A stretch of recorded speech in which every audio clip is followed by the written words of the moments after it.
blocks are standing still.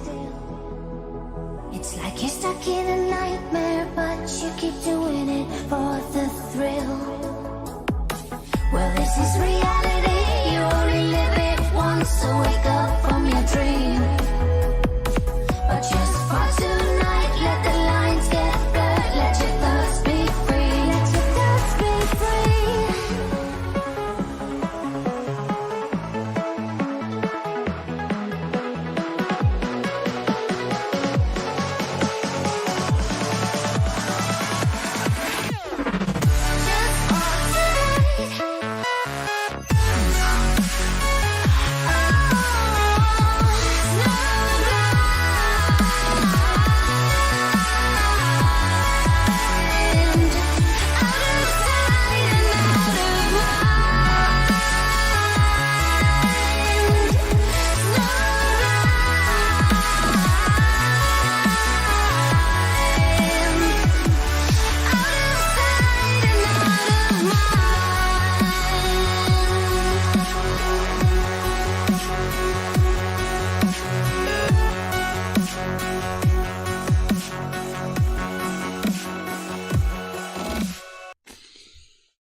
Good evening, everybody, and welcome to the latest Saturday night reaction stream with myself, Steve, and Ray. Oh, wait a minute, Ray couldn't join us today because he's on a special day out with his cousin, his niece. I forget which one it is now. But more importantly, I'm joined by Shane, aka the Disabled, aka FPL Veteran, who for the past 10 minutes has been doing Office quotes to me to the point of where I'd rather do Office than talk about this game week so far. But I know certain people, Firetog, get annoyed by that. So we are going to be talking football. But just before we get on with talking with Shane and introduce Shane, I'm just going to say hello quickly to the chat. We've got Zimmy, Sparta, Linesh, JJ, Michael Swedden, Mahit, Relic Returned, Taste of Chaos, Slowek, Scotland Investor, Taxi Drivers here, Kickers, good lord. Must be having a good game week, seeing as he's out. Seen his name for absolutely ages. Oddin's here, welcome pal. Matthew Zaishi, Dan, and many more of you are here joining us. If you are brand new around here, make sure you are hitting the subscribe button. If you are enjoying the stream, or just hit the like button in general, to be honest, and make sure you are commenting along as myself and Shane discuss today's very frustrating action. Shane, good evening to Elite FPL. Who does your tampons? if people, that would probably be a weird quote, but watch The Office and you'll get it. You'll get it. Just let it go on. No, it's good. Good, Steve. Well, thanks for asking me to step into Ray's shoes. Big shoes to fill. So I'll have to. Actually. Well. Yeah. Probably about the same height, actually, me and Ray. About the same size. So no. Listen, it's good. He's a midget, David. Or is he a dwarf? Yeah, what's the difference? Right, okay, like if you don't know the context, watch The Office, the British Office, and then you'll understand. Keyword being you get it. Keyword being British. Yeah, we're not being disrespectful. You an Extras fan? Oh, I love Extras. So you'll understand this reference then. British. There are plenty of good British sitcoms out there. Name one. Ludicrous. Shane, I listened to your podcast the other day. You've charmed me because I was listening.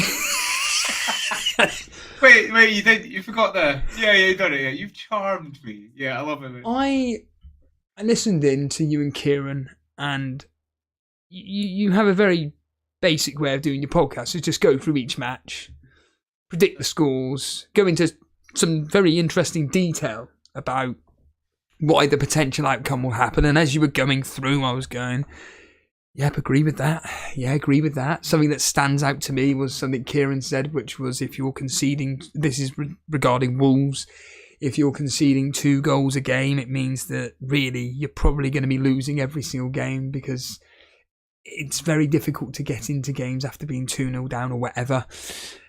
You then talk about how the fact that Arsenal are going to do very well against Southampton, Man City going to do very well against Fulham, and how Haland is this amazing player that whenever he plays against Fulham, he scores 15 goals and everything. And I'm listening going, yeah, these are really good arguments and everything. What happened today then? Ludicrous. I'll think... Go on. No, what I'm going to do is I'm going to deliberately put up my team up on the screen here. We've got Fleck and Dunk. Saliba, Lewis, who I've literally just seen got an assist. Literally just seen that now. Yeah. And Burmo Palmer. Palmer. Sheet. Not clean sheet, but, every cloud. City can't buy a clean sheet. It's outrageous, man. No, and Burmo Palmer... Well, I'll talk about the players today. And Burmo Saka, Haland captain, Calvert-Lewin. I think what summed up my personal day, Shane, is the fact that when I hear the lines... Calvert-Lewin has been brought down in the box. Should be going to VAR and we're going to get a penalty. Why aren't they giving him a penalty? That's a definite penalty. There's a clear and obvious penalty, but we're not going to go to VAR to check it's a penalty. That summed up my day. The only upside for me personally is that with non-Haland owners, I'm 12 points down on the Saka captainers. It's the only thing I can take away from today. Today has been absolutely from an FPL. Yeah, not a lot of people would have captained Saka anyway. So you've kind of stunted that. Well, I could refer you to a voice message that I sent Ray a few days ago, which was pretty much, I want to captain Saka ahead of Haland. I want to captain Saka again ahead of Haland. What do you think, Ray, as an Arsenal fan? And he pretty much said, Steve-O, you've got a plan. The reason why you brought in Haland was for these next 3 fixtures, Fulham, Wolves and Southampton. And you brought him in specifically to captain him for these next 3 games. And the fact that you got Saka's a good thing. And I was just like, yeah, but they've got Southampton and Fulham are quite good at home. And he just said, nope, just stick with it. And then lo and behold, along comes Saka with 2 assists and a goal. And Haland comes away with nothing. And as Mark Southerns put out on X and probably 1,000 other accounts saying that Haland hasn't blanked for 3 games in a row since the dawn of time, and again we go back to your podcast, the double pivot, and we hear the same line from you and Kieran, and the same from me and Jason, the same from Nick and Ash, and the same from every other content creator that anybody listens to, which is if Man City score, Haaland's probably going to be involved in the goal. If Arsenal score, Saka could be involved, but they've got 20 other different players that could potentially be part of it. Whereas today, it was literally the other way round. It was Saka was part of all 3 goals, and Haland 3 goals did nothing. And it is from a person that's not had Haland for 3 game weeks and has persisted with this. I don't want Haland because I can see him doing well against Brentford. I don't think he's going to get much against Arsenal. And the Newcastle game could be tricky, but I reckon he could get a goal. Whereas the other players, Salah specifically, I was like, well, I think that the fixtures he had, specifically Bournemouth, he should be capitalising on. He never did. And the only game he did capitalise on versus Haland was versus Wolves last week. And it gets to the week where you actually bring him in. Oh, he does nothing. And there's something in, I don't know what it is. Is it gambling fallacy where you feel that if you copy the correct way of thinking, which is having Haland for the next 3 games, it backfires. But if you didn't own Haland, in this case me, if I didn't own Haland, he would have probably scored 2 goals today. And it's just really frustrating that I've actually had Haland captain today and he's just come away with nothing, Shane.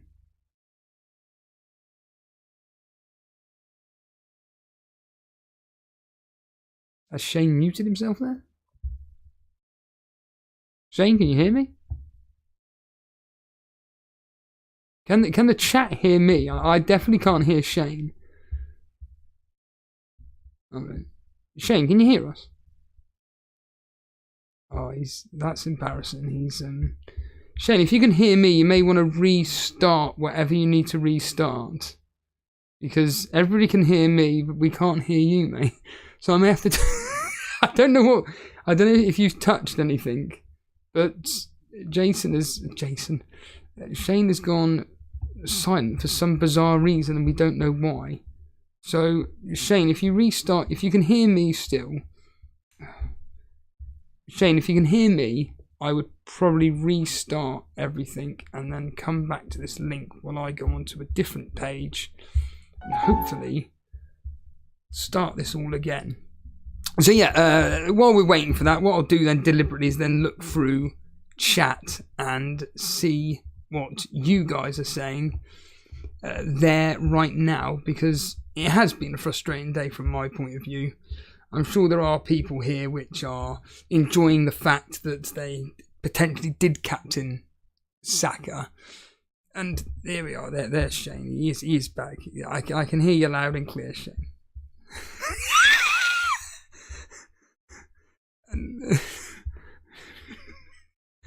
Hold on a minute, no one could hear you then. Go on, Shane. I'll let you speak now. So I don't know if you even heard the question. It was like an Alan Brazil style question, but essentially it's Haland blanking out of 3 goals. It's bloody frustrating, mate. Yeah, well, as a non-Haland owner, it's not that frustrating me, Steve. Well, I've seen your team. It's not that great, mate. Nah, it's not that great. It's not that great. I think. Did you bring Haland in this week? Did you not have him before? Yeah, it was on -4. Yeah. Yeah. See, I get that. I'm going to have him for the next 2, right? But I thought I'll let this one go. Fulham have played pretty well, and listen, hey, they scored 3 goals. He could have got all 3. They could have won 3-4-0, whatever. I just thought I'd let it go one more, and I was fortunate. Do you know what I mean? They score 3 and he doesn't get an assist. I think it comes back to the same thing, Steve. He can't do it every game.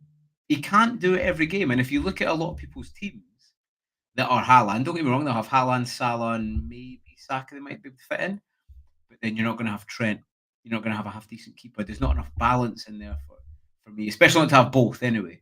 And at least I think over the last 2 game weeks, the community, I think, have seen, but you know what, actually, we can stray away a little bit from the Haland. You know, if you get, I don't know, Watkins might bang tomorrow, you could have maybe had Watkins instead of Haland and maybe Palmer and Saka. Do you know what I mean? All the other premiums. So, I mean, it's good. It's good. It's more than one play. You know what I mean? Last season, I think it was a bit samey. It was a bit templatey, wasn't it? Yeah. And now it's good. There's so many ways you can play. You could have Haland, not have Haland, Saka. Well, Saka seems to be the one that you need, and Palmer. But there's lots of different ways you can play, which is good. But I think you have to stand by what you want to do and how you want to play it, because then that's your decision. Like you're saying, you wanted to captain Saka. You should have said, Ray, I'm not listening to you. I'm in Saka. I mean, for me this weekend, I can't really be too annoyed because I never really thought about captain Saka, which is a bit daft because he played Southampton. But I probably got disjointed by the Salah v Haland comp. Do you know what I mean? The thing is, when you have a busy week at work and stuff as well, it's hard to keep on sometimes. And sometimes the easiest option is the best. And the Southampton Saka one was the best. And I was saying it on the space the night before. He's due a haul. He's got just 1 assist per game, isn't he? And he is due a haul. So good effort if you had Haland and you strayed away and you didn't follow the crowd, if you will. Yeah. The thing is I don't listen to much content, but one of the themes that was coming out was the safety play. If you owned both Salah and Haland, the safety play was to put it on Haland. That's stating the bloody obvious. I get that. Yeah. And the what's the line? The risk to reward would have been putting it on Saka. And that's why when, I respect Ray's opinion a lot, and he's kind of like my what's the word? Consultant. Mentor, yeah. And he is kind of just giving me a non-biased opinion as someone that's not actually playing FPL this season. He's kind of just looking out from the outside and going, well, Steve-O, Yeah. You're going to be you've deliberately not had Haland for 3 game weeks because of X reasons. You're deliberately bringing him back for X reasons, and the reason why you're bringing him back is because you want to captain him. And like I say, going back to it, it's when I actually bring him back and captain him, and he does nothing, and then the player that you would have captained if you didn't own Haland goes and does what he does. When I'm listening into it at work, just like, who would you have had? Oh, Saka. fucking hell. Yeah, it literally is that. Right. It would have been Saka if I would have captained Saka, because last week when I did my -4, it was to get. So basically, the -4 was to get rid of Pedro, Salah, and Trent, and bring in an Arsenal defender for the next 3. That went well. Yeah. Salah, who got 3 points. Don't forget, the clean sheet. It's all about the clean sheet. Yeah, and then that's another annoying thing, is that in theory, your captain did beat Haland. That's a simple fact. And obviously Pedro dropping down in price, Haland going up in price. You're thinking, I can't afford. I just physically cannot afford to get Haland, so I've got to do it this way by getting rid of Salah. Now I'm happy to get rid of Salah. Trent, I mean, I already had Kanate, but Trent was the one where I was thinking, don't really like getting rid of him. But I am bringing in an Arsenal defender. I wanted to get Gabriel, but I was 0.1 short, so it was like I've got to get in an Arsenal defender for the next 3 fixtures. Yeah. Salah comes through with 8 points today, including bonus.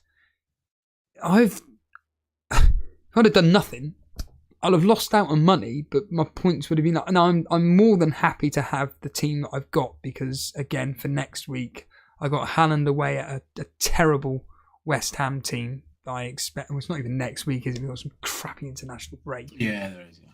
But we got Haland up against West Ham, who, by all accounts today, were good, but Ipswich had their opportunities to score. Well, Man City do like playing West Ham, so I expect Haland to do something. But there is that argument, Shane, isn't there, of no De Bruyne, no Rodri. Next week. It's Wolves next week. Yeah, oh, well. Which is actually even better, because Wolves are getting battered. Yeah. So, like I say, I'm happy owning Haland, and the fact that he's gone to 15.4 it made it even better, because Pedro's going to probably go down to 5.4 at some point across the next 2 weeks. I mean, if he doesn't, we go back to Nima's conversation, which was the prices are now fixed. It's a fix. If Pedro's price doesn't go down over the next 2 weeks, then there's clearly an issue at FPL Towers. I think there is. I probably wildcarded a little bit too early. Luckily, my wildcard team in 4 did better. So it was actually good I changed it. But I'm probably getting a little bit tough with transfers now. Like, I've got 1 transfer, and really I could have saved a few. But you just try and play week to week sometimes. So that's not a big thing. But over that international break, don't get me wrong, there wasn't too much movement. But there was hardly any movement. And then the game week 6, where most of the content creators and most people, not even most people, but a lot of people in the community and out of the community will wildcard. It flies up and down. And they're meant to be ghost transfers. So the ones in wildcard, they're not meant to count. It's meant to be the actual transfers. But even the Haland one, I mean, I would say most people, I can't see many people bringing him in. Do you know what I mean? Obviously, we didn't have him, and then you brought him in. So there will be a small amount of people, but the majority probably had him at the start. And he's gone up. Has he gone up the most of any player? 0.4? I believe so, yeah. I think he has. Diaz, I think. Or Diaz might be 5, yeah. Diaz might be 5. But you know, Diaz, he was a bit of a differential, and a lot of people brought him in. But then for Haland to go up 0.4 when his ownership at the start must have been huge anyway. I think it was about 65, 70%. And Haland. Now it's, maybe 10% more? I don't know. I don't know the way they do it, Steve. And I think it's a bit transparent. I had a conversation on FPL Juice with Az. It kind of felt a bit heated, but it wasn't. And we were talking about price changes, and I said about the fact that the game itself, the website, the Fantasy Premier League website, needs to be more transparent with what the pricing is. So I've always made this point that the FPL X account is obsessed with engagement on X and making sure it's posting all the time and all this. And I think to myself, but surely the best way for you to get potentially engaged manager on board is if you... I always use this simple line of so-and-so player. So we're just going to use Haland. Haland is going to go up in price tonight at 15.4. You've only got 4 hours before the price changes happen. Will you be bringing him in? Yeah, it's a good and point. It's, yeah. Oh, Haland's actually going to go up. Okay, at least I know.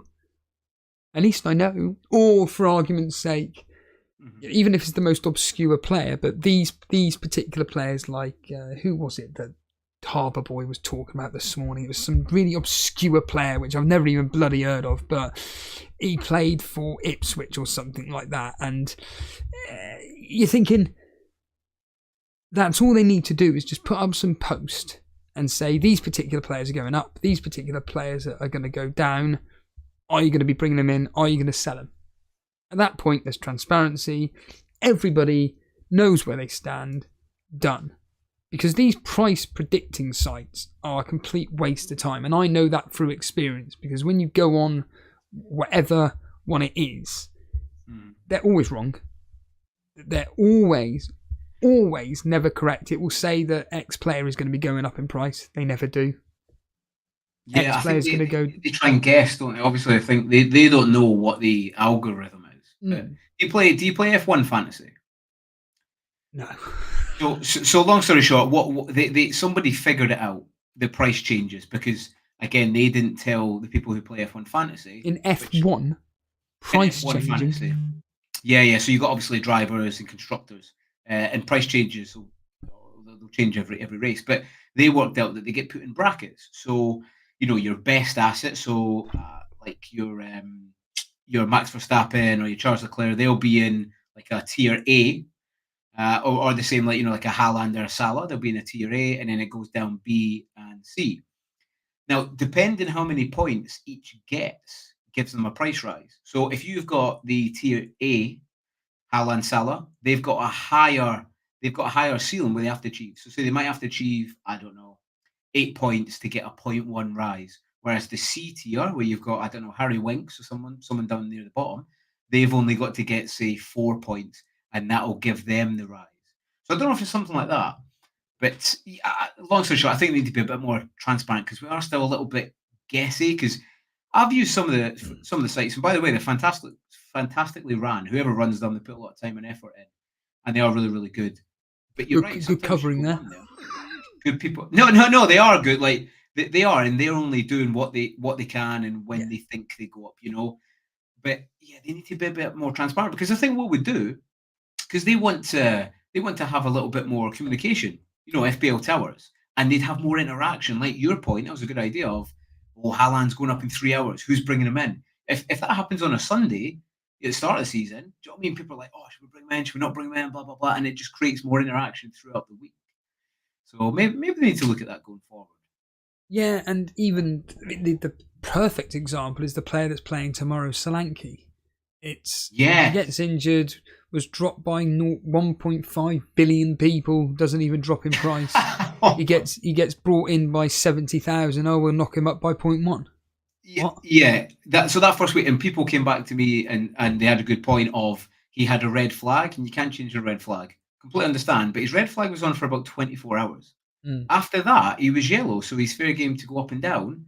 2 million, actually the number was over 2 million, Steve, that took him out. And he didn't drop. But then that would affect your decision a little bit as well. Not that value should constitute what you do all the time. You still need it, because then as it progresses, the game, you might not be able to get, Palmer or Salah together, or something like that. And don't get me wrong. I appreciate people's arguments but if we drop players down too low, it means everybody's going to buy them. I'm not blind to that, but I think it would be. It's more fairer at the fact that, just take Pedro as that example of, he's got to go down by 0.1 over these next 2 weeks. He has to. Well, he has gone down by 0.1 already, isn't he? He's down to he's down to his original price, isn't he? Original price. Sorry. So will FPL Towers go? When he was this is how I see it. When he's a really popular player at 5.5, we'll boost his price up to 5.7, 5.8 or whatever it got up to. And then, he's got a bit injured. Well, we got to be a bit fair, so we'll drop him back down very, very, very slowly. He's now back at his original price. We daren't put him down any lower because then everybody's going to bring him back in. You can't win with it. And going completely full circle with why we're getting to this point is that the reason why I did my transfers is to bring Haland in, because I knew for a fact that I couldn't afford to bring him in if he went up by 0.1, and Dibbling, who I brought in, went up by 0.1. Now, I know for a fact that I'm down on my transfers, so I did a -4 to do those 3 moves, and I am down because obviously Trent came through with 8 points. But looking at your team here, you're not many more points than me, to be honest. I'm on 30 something. I can't even remember. I haven't even got the screen up. I thought I did, but I don't. So I am on, once it gets up here, I think it's like 32, 34. So I'm on 30 points minus obviously the 4. That's not including bonus points. And obviously you are on 45. Yeah, you've only got 1 player left. So Shane's team is Raya, Robertson, Trent, Lewis, Saka and Burmo, Salah, Semenyo, Foden, Evan Nilsson and Watkins. I'm assuming you brought Foden in today? Yeah, I brought Foden and I brought Roster in as well. I took out Pedro. You took Pedro out for Stewart. And then Foden for Bruno. And how much is Stewart? 4.6 now. Is he a non-starting Southampton player? No, he started today. He came on. He's had a few. He played quite a few games in the championships. Got quite a few goals. He started today. He took off injured after about 35 minutes. So, all right, brilliant. Not ideal, but I don't know the extent of injury. But 4.6, I'm not too bothered if he stays on the bench. Stays on the bench. It's 0.1 then the cheapy strikers. Yeah, I mean you got your 3-5-2 and bringing in Foden and him not doing anything today again out of 3 goals. It's fraud. Do you know what? That was poor from me because, like I've said, you know me.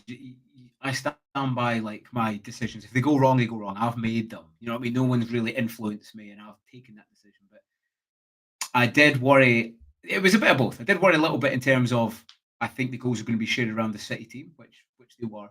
And I watched the game the other day, the European game, and Foden looked bang on it. I don't know if you've seen the game, but his goal was well taken, and he was playing really, really well. But it happens every year. Sometimes I own him for the right time, the wrong time, and it's City. He might not even start next game. You don't know what Pep's going to do. So I wish I'd kind of just left it because no doubt Bruno will probably get a penalty tomorrow or something like that in Huntley. Well, this is the funny thing. There are certain moves that people do where it's like just wait a week, like Jason this week getting rid of Rashford for I can't remember who the bloody hell he did, but I can easily. He's got him in, isn't he? Well, this is the point. You've hit the nail on the head. He brought him in last week, and then he's taken him straight out. I'm like, yeah, but he's actually got it's a decent fixture. Like, I'm not suggesting that Aston Villa's easy, but Man United's history against Aston Villa is very good. There's a lot of goals, yeah. Yeah, and it's in favour of Man United the last few fixtures. And to be completely frank, I said to Jason, for a -8, it's really not worth you doing once I can actually bring up the bloody transfers. He did for the -8 here. He got in Semenyo, and I was like, why are you bringing in Semenyo for? Like, yeah, he's all right, but he plays for Bournemouth. He's got Leicester, which isn't going to be easy. Turns out it wasn't easy. And then he's got some of the worst fixtures you can imagine. He then gets rid of Henderson for Raya. Brilliant move. Dunk out for Konate. Okay, that's paid off in the sense of Konate got a clean sheet. Yeah. But overall, I would have just left the transfers as it was and not worried about it. Again, bringing in Raya, brilliant move. I'm not going to pretend that it wasn't, as I said to him at the time. But I would have kept Rashford in for one more game at least versus Aston Villa. He's got a right record against Villa. And so I tell you what, Garnacho's got a pretty good record against Villa as well. Right, so. Okay. And Villa don't keep a clean sheet, so I could see, I still see Villa battering them, maybe 3-4-1. But yeah, like you're saying, I think it's weird how we're getting more transfers to hold now but we seem to be using more. You know what I mean? Jason is. Or maybe Jason does, yeah, or he just likes taking minuses. But I try not to take too many minuses. But I'm the same. I think it does depend when you wildcard. And for me, if I went back game week 4, I would have probably changed. Well, actually, would I change? Because game week 6 didn't go well for anybody, really, did it? If a lot of people kept their team, they would have been well up. So you need a bit of everything, don't you? You need a bit of skill, a bit of luck. Yeah, this week has kind of been as it stands right this second, as we're speaking at 24 minutes past 8 on a Saturday evening. It's, oh my God, I didn't captain Saka. That's what everybody's thinking. If you didn't captain Saka, they're like, oh God, it's the same with Palmer last week. Why didn't I own Palmer? It is the same thing every single bloody week. And I'm just glad that I bloody own him. I mean, Madeline Tudor here, hello mate, he's saying here his overall rank, and now Madeline Tudor isn't a troll, he's actually been with the channel for, I couldn't even tell you, he's 264th in the world. Fantastic, mate. Smashing it. That's incredible, Madeline. Good evening, Alf. Alf is going to be live at 9 o'clock. Tune in to him. Good evening, Colm SK saying FPL Towers, aka Mark Southerns. Shaq saying, I stayed away from rare goalkeeper. That's 1 million lost investing in other areas in the team. Well, to be fair, Ray has been one of the best goalkeepers to own in the game, to be completely frank. Shaq saying, we just think, it's Leicester and we can all get them from them. In fact, I don't know why I've just read that. Relic returns making a point about Justin being a decent pick. Well, Leicester statistics do turn well. ERI saying, I triple captain Saka. I'm now in the top 10k. That's a move, that is, by the way. Yeah, I think that, when is it? Next 2 weeks, Man City at home to Southampton. I've said that triple captain Haland is a really, really good, wise move. If you're thinking of using your triple captain, that could be it. Ash is here. Really enjoyed it. I don't know if you watched Juice this morning, but I did, yeah. Quite some of it, yeah. His mate, Tom's mate, Tom, I think is fantastic. He really does speak a lot of sense. And he really interests me when he does speak. And he was kind of trying to persuade Tom not to get rid of... Who did Tom get rid of for Foden today? Can you remember? Was it... No, he didn't have Bruno. I was thinking it was Bruno, but he didn't have Bruno. He got rid of someone, didn't he, to bring him? No, it was Diaz. It was Diaz he got rid of because he found out the team leak that Diaz wasn't starting, so he went into panic mode, got rid of him, and brought in Foden, and it turned out that that's cost him, 3 points? -3.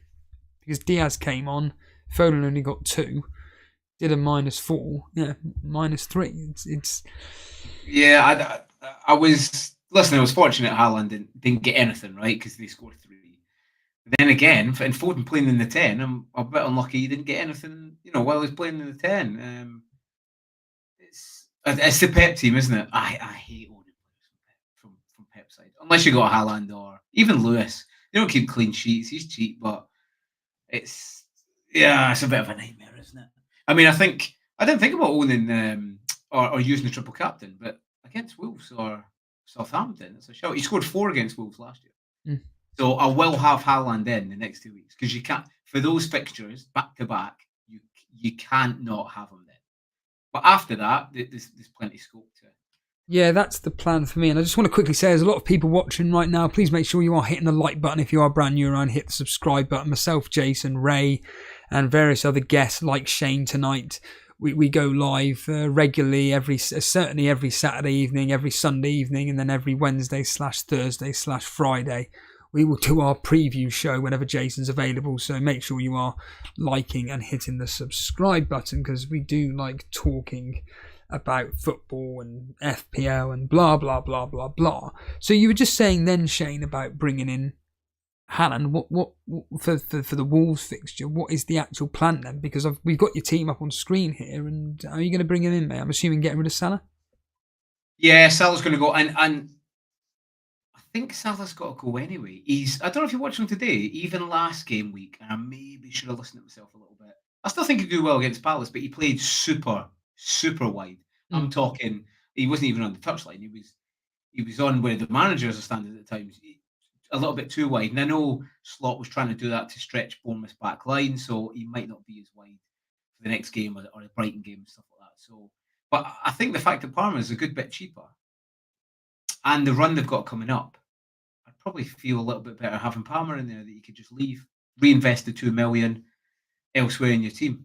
You know, I think that's what I'm going to do. And there's quite a, again, listen, all the premiums are fantastic. Salah, Haland, Palmer, but you can't have them all at the same time. Saka, there has to be times where you pick and choose, and there might be times where, like for instance, this weekend, if someone's taking out Saka, he scores a haul. You have to just accept that and go with your decision. You know, because you can't change it. You can't change it. I think FPL is a bit like a puzzle. You're never going to get all the pieces in the box, but you just have to, you know, take the decision with the amount that you've got, the amount of pieces, the amount of information you have, and hope the FPL gods help you a little bit. But I think that's what I'll do. I'll take Salah out. I'll probably take Watkins out for that game as well, or for those 2 games. Haland in, and a cheaper, probably looking at about 6 million midfielder. Who it is, yeah, I'm not quite sure. Have you not thought about going with a? Oh yeah, because you got better Stewart. Team. A better team. Well, no, it's more the fact that this is the problem with what you've personally done. It's the same with Jason. Yeah. It's that for people like me, I can easily swap from a 3-4-3 into a 3-5-2 if and when necessary. Yeah. You can't do that because you've got Stewart, or in Jason's case, he's got that Tottenham player that's never ever going to play for them. And it hampers you in the sense of what you've just said. You will have Haland in for Watkins, great, but then you need to look for a whatever the money is, 6 million or lower player to come in for Salah. And yeah, and then in that case, how the hell do you bring in Palmer? Yeah, I've got like I'm saying, I've got 1 transfer, so I am going to take a hit next week. I'm not quite sure how I am going to do it. I'm not too adverse to taking a 4. Would I take a -8 next week? Maybe just to get Haland in, because for those 2, he's going to smash it. Everyone has capped him. I might even triple captain him. So at that point, I'll probably take out Robertson, take a little bit of money out in that back line. He's 6, so I could probably get someone for roughly about 4.5 to 5 mil. That gives me another 1.5. And then I just have to choose in the middle, really. Steve, like Saka's got hard fixtures coming up. Could you maybe swap him? You could maybe. Up top's quite light. You know, Watkins is fine. I'll change it to Haland. But then whenever Nielsen next to him, he kind of let me down again today. I can't just have those 2. And Ross Stewart, even if he's fine, he's not injured. You can't use that as a front 3. You know, I tend to play 5 in the midfield more, though. I think there's more. There's obviously get the extra point for the clean sheet, and if they score, there's more chance I'm in up a BPS. But I don't know, this season maybe not, because strikers are smashing it. You know, Haland usually gets a bonus. Solanke will start to get the bonus. That's where in lies for me. I think the Haland maybe beaten pathway is Foden and Solanke, or Fodanke, as I like to put it. Steve. Yes, yeah. It's my merge, yeah. That's the melting pot, please. So. Because my plan is to be getting rid of one of Saka or Palmer for Foden, but it's probably going to be Saka, as Arsenal's fixes you just mentioned are Liverpool, Newcastle, Chelsea after Bournemouth. So I'm keeping Saka till Bournemouth. I'm keeping my team as it is, and I'm going to have 2 free transfers. And then Man City, if Foden starts against Wolves, I think at that point it's right. Foden's probably nailed his place back again. He's got Wolves, Southampton, Bournemouth, Brighton, Tottenham. I think at that point for me, I'm willing to bring in Foden for Saka. Again, we're going to have to base this on a lot of basic data that is presented to us. Yeah. Which in turn means then I'm then going to also probably take out Ollie Watkins for Solanke whose fixtures are, well, I say that, but it's a really tough one because Aston Villa's fixtures are Fulham away, not great. Bournemouth at home, that's good. Tottenham away, I'll be honest with you, I think that's pretty good, the way Tottenham are playing. Yeah. Whereas Tottenham are West Ham at home, this is decent fixture. Crystal Palace away, not great. Aston Villa at home again, not great. But then Ipswich at home, brilliant. Man City. That is the plan off the top of my head with Ollie Watkins, is to probably bring him in for that run when it gets from game week 9, where Aston Villa's fixtures do turn over 5 between game week 9 and 13. Bournemouth, Tottenham, Liverpool, Crystal Palace, Chelsea. Whereas Solanke/Tottenham have got Crystal Palace, Aston Villa, Ipswich, Man City. They're about equal, those two particular fixtures. But I'm going to be keeping an eye on Watkins tomorrow against Man United and see how well he performs versus them. Because if Watkins again comes through with a minimum of a goal, it's telling me that Watkins is back to what he was last season, just scoring for fun, scoring whenever he can be bothered. And at that point, I just sit back and go, do you know what? I'm happy with my team as it is. And then it's, hold on a minute here, Shane.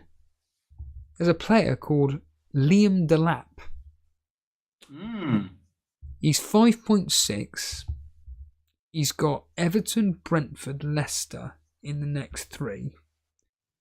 Whereas Calvert-Lewin, admittedly, he has got some very good fixtures. Ipswich, Fulham, Southampton, West Ham, Brentford, Man U and Wolves. They're great fixtures for Everton. And Calvert-Lewin, he is making a nuisance of himself. He's just not getting the returns that you'd think he would. And do you know what it is, Steve, as well? You know what will happen in the middle of these fixtures? Have a guess what will happen? Injury? You know, I know last season he played quite a lot of games last season. But you know it's coming. You know it's going to come at some point. You know, he always gets injured. He might miss a game or 2. And well, I don't really take that into account with any player. If they get injured, they get injured. That's down to me. Yeah, I'm not going to stop myself from bringing in a player because there's a possibility they may get injured. For now, he looks fit. He looks sharp. Yeah, he does look good. He's looking. He's unlucky today. Yeah, he's looking okay. But this Ipswich guy, Liam Delap, he's scoring goals. He's in a team that's clearly wanting to stay in the Premier League rather than just this Leicester or Southampton who've just given up already. They're the only one that's got a chance. I think I had them to finish 16th. I've got Everton to go down, and I think they'll finish up. They've got a lot of build-up, which is good to see. And they'll make it. They're not going to make it easy like Leicester. When you said about Everton going down, I did chuckle to myself. I was thinking, I don't think that's going to happen because Sean Dyche, you get what you get with Dyche, which is you start the season off pretty bad. In the middle of the season, it's just the odd win here or there. And then the last 10 games, it's, they don't lose. He did it with Burnley every single season. It's the same with Everton. He does, and he does pick the points up. I look at their backline. They've not really invested in it. And the big one they've lost is Onana, who used to at least protect the back four to a certain extent. He's a huge loss. And then on both flanks, left back, right back, they're playing, by the way, before I say his name, he's a legend of the Prem. Ashley Young, absolute legend. 39. Exactly. You're playing a 30. By the way, I don't think people give him enough kudos. 39, and he's still starting for a Premier League team is pretty insane at left back. Yeah. You know what I mean? You're not a keeper. You're not a keeper who's standing, So I think, well done to him. But then you've seen today, Joe Garner, he filled in as right back. All right, it was okay. It was 0-0. They pick up a point. That's a good result. But they can't keep playing games like this and just filling in like Joe Garner. He's not a right back. And I know Brentwaite's got to come back, but again, he was out today again, wasn't he? He was injured. He came back last game and he was injured again. So I just feel like the backline's that poor. And Pickford, I know it's not an FPL season without a penalty save and a man of the match for Pickford, but he's quite susceptible to mistakes, and he's a good keeper, but I think he's a little bit overrated. They've got some good Dwight McNeil's been playing well and stuff, but again, he's not really got an FPL or a good Prem history. I think the most goals he scored is 6 or something like that. So, and in that team, it's not as if they're reinvigorated or everything. I just think Ipswich got a little bit more about them, and the season didn't really start off well for them, did it? I know they've picked up a win and another point there, so it's good. It's an open season. Apart from Southampton, Leicester, it's fairly open to who goes down after. Well, it's to be honest, it's very similar to this season in the sense of us picking players. It's a case of, like you quite rightly stated, you can't have everybody, and each week there seems to be one premium asset that gets the double-digit return, and the rest just fail miserably. I mean, I always look at... Go on. I was going to say, have you got? Are you going to keep Haland after these two? What are you thinking of getting ready? Let me just quickly look at their fixtures for a split second. I'm probably just going to hold him for the... Yeah, just to see where he lands, in the sense of, look, Wolves and Southampton, I'm not going to be like an idiot and sell him. That's just suicide. Even I, Steve, I've not had him all season, but those two back to back, you can't not have them. Yeah. That would be insane. Yeah, and then Bournemouth, Brighton have been playing this ridiculous high line. They've lost Van Heck for 6-7 weeks. Yeah, that's huge. And then Tottenham at home, where we know they're playing. Those fixtures for Man City / Haland, they're fine. Mm-hmm. It's not an emergency. In the words of Tom this morning, Tom Vincent, that is, it's not an emergency sell. I mean, even saying that is just ludicrous. I say concerns with my team, but my team, if I'm looking at it, my problems are the goalkeepers. I really wish I'd never gone down the Flecken Verbruggen route now. I wish I'd never gone near it. I wish I just did Raya plus a 4 million. Lewis, they're usually pretty solid at the back, though. Brentford... Not this season. No, not this season, but they've been kind of changing from a 4 to a 5, and I think once they get that sorted and Hickey comes back and maybe I feel they've only just got Pinnock back and stuff. So they're only gelling again. I don't think Flecken's that bad. I mean, we'll see over the next few game weeks, but they've got the fixtures for it. Well, isn't Kieran says that he's not a fan of Flecken. He says he's not that great a goalkeeper. Don't like him. Yeah, but the Verbruggen, obviously the Verbruggen now because they're conceding goals, but it's just unlucky they both start conceding goals. Do you wish you just had maybe one premium and then? Yeah, I just wish it was just rare. I just wish I'd done that. I mean, it's all with hindsight. It's the same with. I mean, I only played Lewis Dunk today over Canate for the simple fact that I just assumed that Crystal Palace would score, and the fact that there's a chance that with Tottenham being terrible at set piece defending, that there's a possibility that Dunk may get something. But the fact that Canate has gone and got a clean sheet, it's like I don't really see Dunk getting any more than 3 points in an assist.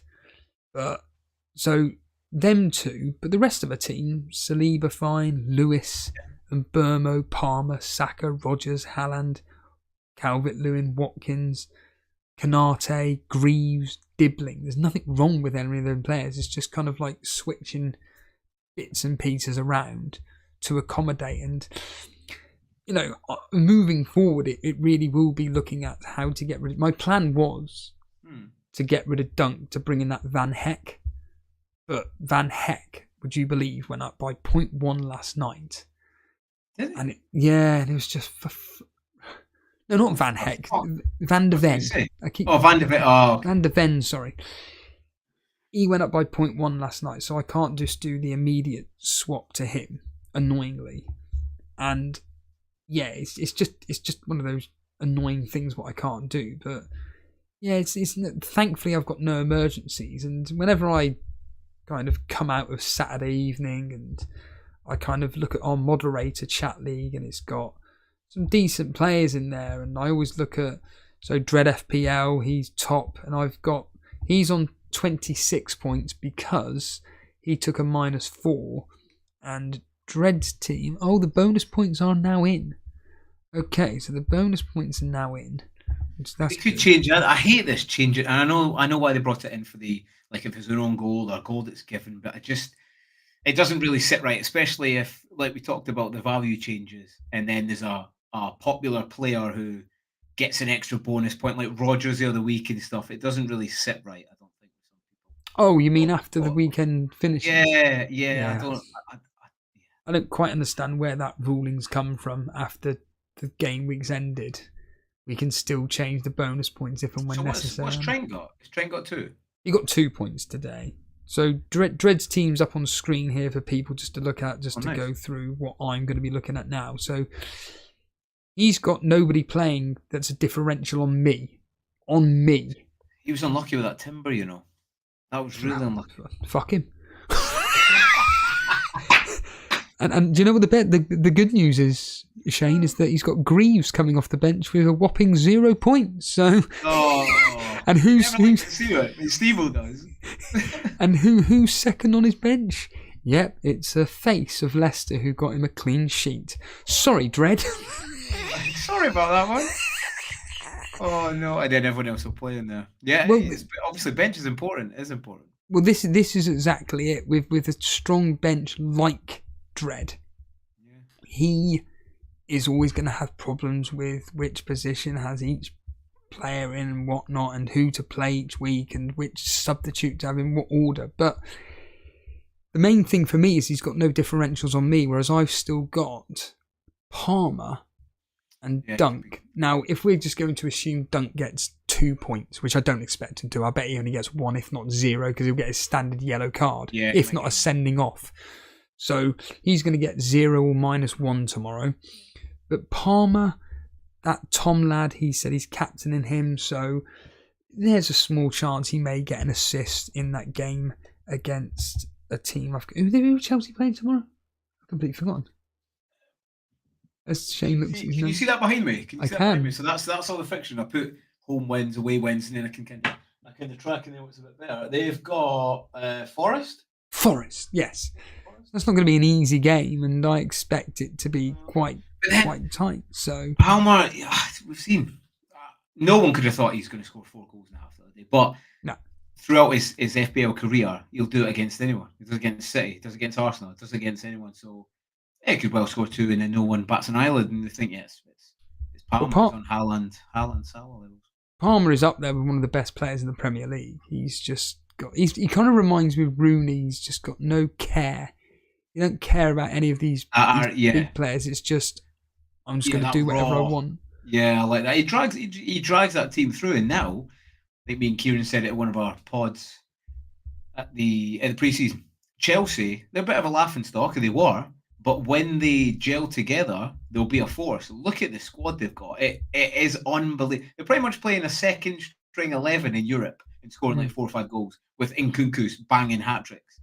Yeah. And then you got, Caicedo, and they've got a class team. Enzo as well in the middle. If they can start clicking, it's going to be pretty special. And they're all young as well. Yeah. They're all really young, so it would be pretty good to see. But yeah, Palmer's. I think maybe Saka, Palmer's a play. Well, my second nearest rival in the moderator league, again, another very good player is Firetog. He took a -8.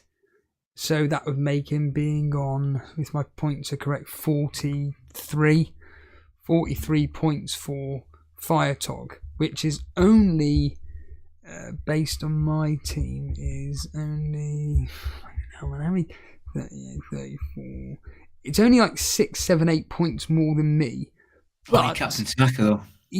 Well, it's not just that. It's the fact that it's his differentials on me tomorrow. And those differentials are, and I think it does easily beat me. So it's Verbruggen versus Dunk.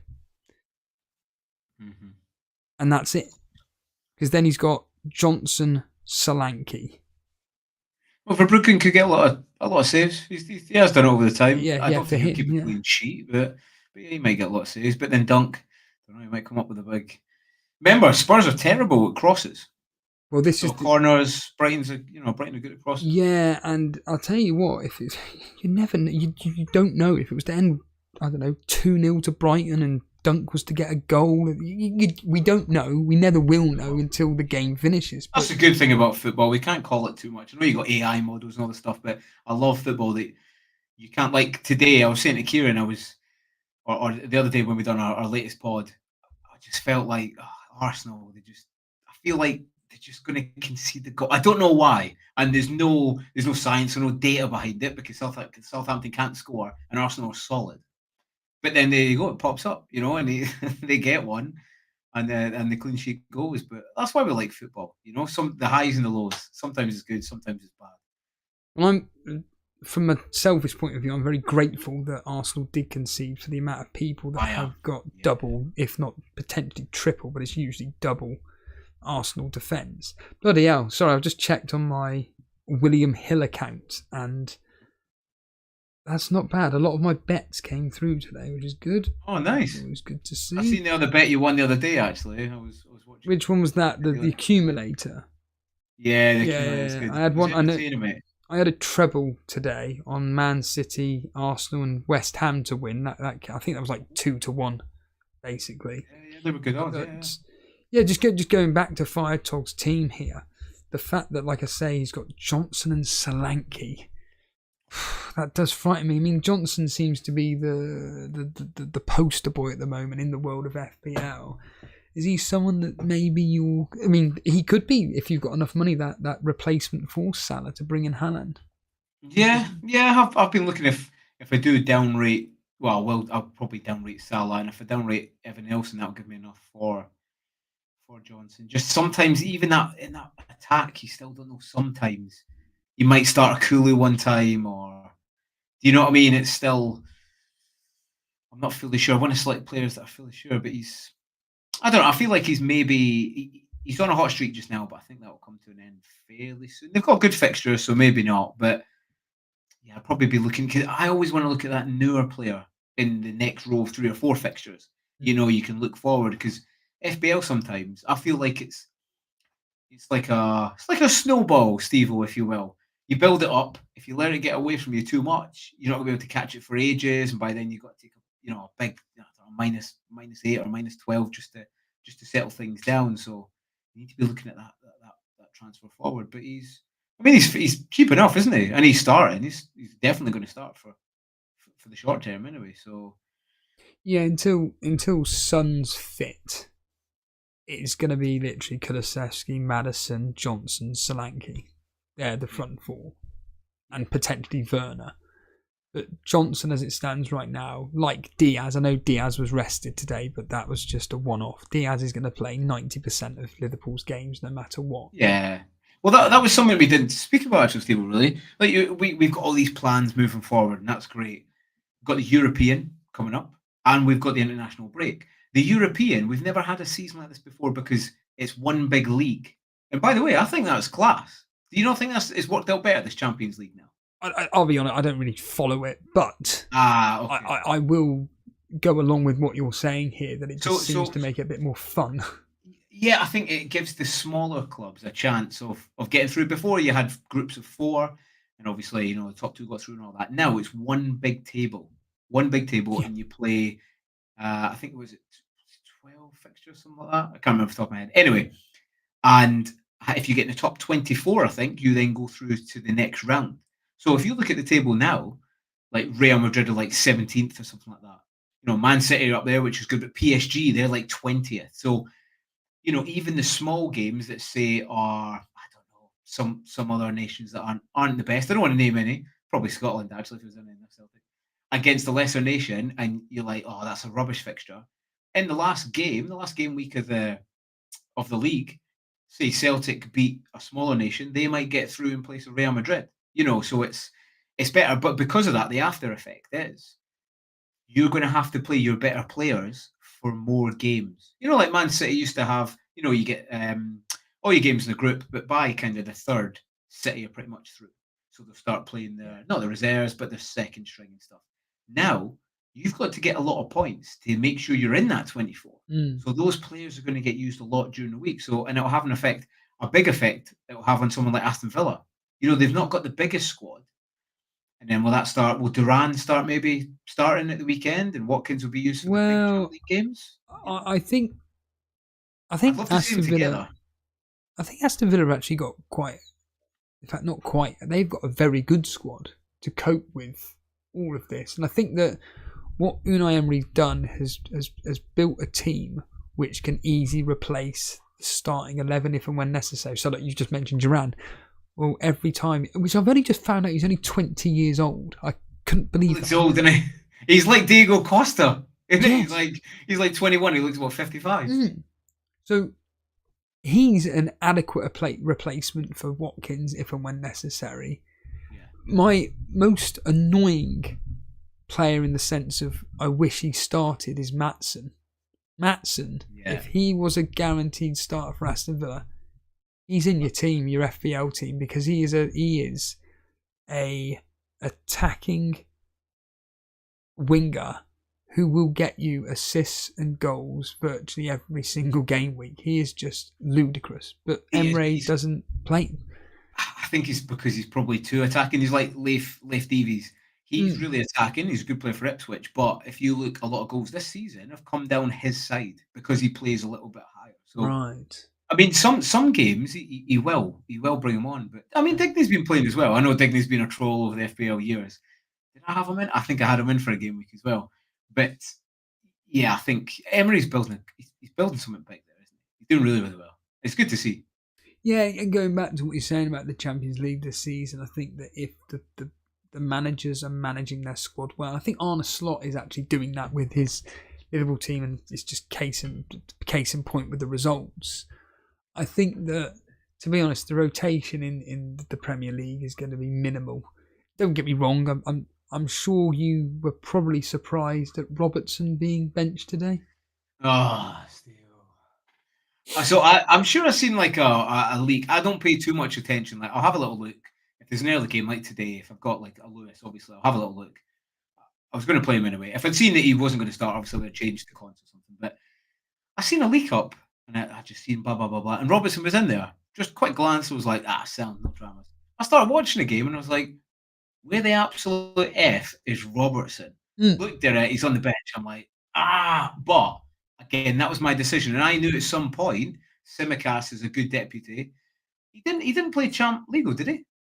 I don't think he did. I don't know. No, I'm pretty sure he didn't. So I was pretty positive he was going to start, but he played Tsimikas in, and then he came on the bench. That was unfortunate as well. He doesn't often come from the bench. You either start or he won't come on at all. So, but again, some players are susceptible to that. But that was a bit frustrating, especially with the double Arsenal defense getting smashed. That would have been a lot better for me for the Liverpool one as well. And Tsimikas got forward now and again as well. Down that left-hand side, they played really well, and most of their attacks, especially in the first half, came down that side. So, yeah, he could have definitely got a little bit more. I think they had about 9 corners. So, another day it might be a different outcome, but at least they kept a clean sheet. That's the main thing. Fire Talk, good evening. He says here, Martinez said that the Premier League was their primary focus, so presumably Duran could play Champions League if Watkins is overworked.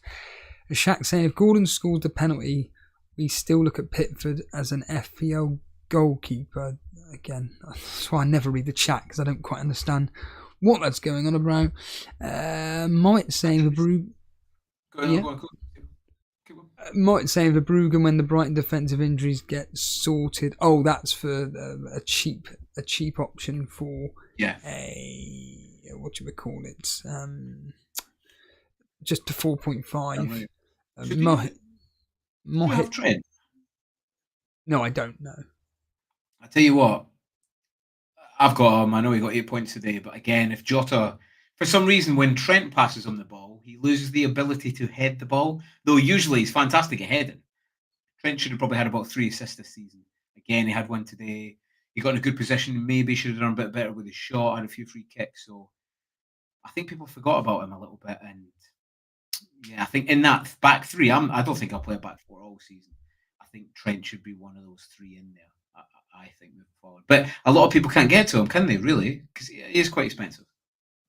He's 7.1 now, isn't he? Yeah, he's gone up. And their fixtures, I keep banging on about this on every stream, but their fixtures, including Champions League, they get really, really tight. And again, I reiterate this point. I'm not sitting here saying that with Liverpool they're going to lose the matches, but Chelsea at home, I can see that potentially being quite a tight game, like a 2-1 either 1-0. way, or even a 1-0. Yeah, okay. Arsenal away, Brighton and Hove Albion, Aston Villa, Southampton.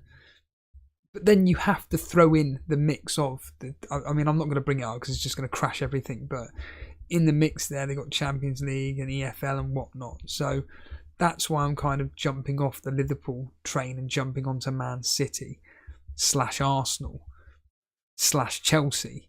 But certainly with Liverpool over the next 5-6 fixtures, which bearing in mind we've got a week and a half break now from all of this. Well, Liverpool have got 2 weeks to be precise. I'd say, like, to people listening, Steve, will definitely, if you're going to get priced out of it and it's like, I don't know, say Haland or something, and it doesn't, you don't have to take a -4 then probably, but every other move pretty much I would wait, because the international break, what it's like, Steve, there's always players, you never know, say Haland goes away and gets injured, then you have to break up your whole team to change it again. I'm not saying that's going to happen because he's a fit young lad, but there'll probably be someone come back who is well owned and we're sweating over. So just take your time.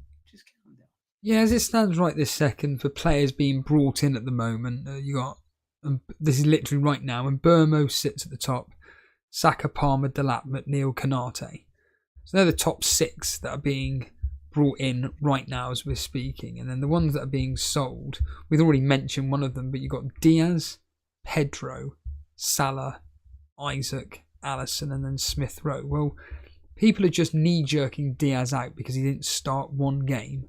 Yeah, I don't got Pedro, who we know about. Salah, again, I think maybe it is potentially to fund the Haland move. Isaac, obviously, just not performing and he's injured. Becker, obviously, he got injured today. Yeah. But certainly, I do agree with you that unless you're going to be priced out of a move to get Haland back in, if you want him back in, just hold. Just literally just hold off the transfers and just see what happens over the next several days when it comes to the international football. Because like you say, there could potentially be an injury there from someone. Well, there will be. It's a double header, isn't it? It's another double header this international break. I'm pretty sure it is. In what sense? As in, there's 2 games. Everyone's got 2 games. Can I'll have a quick check, because I'm actually, little brag, I'm going to go and see Scotland play Portugal with my son, and hopefully they go. Hopefully, big CR7 is there, and I get to see him. I've never seen him play, and hopefully we get to see him. One of the last times, but probably because before he retires, or if he's going to go to the World Cup, which is in America anyway. So we've got tickets for that game, but I'm pretty sure there's a double header. So there's chances that people get injured anyway, but with 2 games, there's even more chance. Of course, I mean, Dave is just asking if you could only have one out of Saka or Salah, who would it be? For me, Saka, because I think he's just assisting more this season than scoring. That's what it seems to me, and I think that of the Liverpool assets, if I was to have one, it would be Diaz. Funny enough, Firetalk saying, "Yeah, England have 2 games." Same with Croatia, same with Scotland. We've got Croatia and Portugal. Right, and you're going to the Portugal game. That is. Go to Portugal game. Yeah, the other one's away at Croatia, so I'm not travelling there. But yeah, the Scotland Portugal game good. But that's what I'm saying. Everyone's got 2 games, so there's more chances to get injured. Key one's probably Robertson. After a double header, he always seems to get injured. He'll miss a game. Almost write it. So yeah, take your time, bide your time, Steve-O, and build the information as you go closer to the deadline, and then make your decision. Really. Yeah, absolutely. Poison. We'll just quickly go through some results today. I mean, again, I can't really see any shock results apart from one. Can you guess what I think is a shock result today? As in, who won, or the actual score? Well, it could be any match today. Which result there do you think? Bloody hell, I didn't expect that. I don't know. They're all pretty. For me, the one that I didn't expect was West Ham 4-1. Actually, that's one I didn't expect. Okay. What was the one you didn't expect? It's not the outcome, it's more just the result. Brentford 5, Wolves 3. Yeah, that's what it seemed. And the funny thing is Alf, whether he's watching now or not, no, he's live. The point being is that he benched 8 Nuri, despite the fact me and Jason literally said, play him. And yet he benched him. And I didn't even know he scored. I didn't even realise it ended 5-3. Because I'll be honest with you, Shane, it got to the point where it was like, I don't know, 4:45, and I'm like, Haland's not getting anything here, is he? Just like, yes. And everyone's like, stop this FPL, I'm done. Yeah, I'm done. I'm going to stick on Mind Pump, whatever. Listen to that. Twitter is definitely a little bit quieter when Haland's not firing, because there's not as many people going, another goal. And listen, sometimes you'll get like text or the way people push stuff out, or even me. For me, Steve, I love to banter. It's part of the game. Do you know what I mean? You've got to give it and take it as well. And I've been getting it for the first 5 weeks, and it just adds to the game. You know what I mean? It's a little bit of fun. You know. Well, this is it. Like when you and Kieran were going for your predictions, and me and Jason were going for our predictions, Tom and Animations going for the predictions on Juice. Yeah. They pretty much called every game as it is now. Liverpool to win, Arsenal to win, Brentford to win, Leicester. Well, I didn't have Leicester to win. That actually, for me, I thought Bournemouth were going to win that fairly comfortably. No, I thought a draw. I thought both teams not to win. Leicester aren't that bad. They just can't seem to score goals. Whereas Bournemouth, they play okay. But I don't think up against a team like Leicester that are going to be quite defensive are going to allow Bournemouth much opportunities. Again, I'm just basing this on some basic information I have. That's a big 3 points for Leicester, though. It is big. I think also Fulham scoring twice. I mean, that's more goals in that one game away from home than they've scored all season in their away games, which is ludicrous. It shows you City. It shows you City. I had this conversation the other day, Steve. Who do you think is going to win the league? Just now, or I said at the start of the season, Man City, and I'm still going to stick with Man City. I mean, listen, they do it every season. They won 9 in a row last season, but I think there's been like a shift and a change. City, all right, they do concede goals, but they'll always score more goals than you, which is how they were. But look at that at home, 3-2 to Fulham. They've got 3 points, yes, fantastic. But look at I think since their friendlies, I think they've kept 1 clean sheet since. Right. And at home, I genuinely don't think you can win the league leaking that amount of goals. Again, all right, if they score, the opposition score 1, you batter them 5-1, 4-1, 3-2. That's fine, there's still points. But eventually it'll catch up. And I feel like Arsenal and City have kind of changed roles. In years gone past, City have kept a fair clean sheet. They've shut out the opposition. It's been a strong performance. The other team have had no look in whatsoever, which is kind of like Arsenal now. I know they conceded today, but especially at home, they don't get a look in, and they're pretty savage on the attack. And then before, Arsenal used to be just taking over in points, getting 2-1 wins, last-minute winners, and now I think they've shifted. You put in the mix that there's quite a few injuries, KDB's out, all that kind of stuff. Rodri's out, which is massive, and I've always thought they've been light this season in midfield, very light. I don't know. What's your thoughts on that? I mean, it'll still be close. I'm not saying Arsenal are going to run away with it, but yeah, I heard you mention this on your show the other day, and I thought to myself, Shane's got a very, very good point here.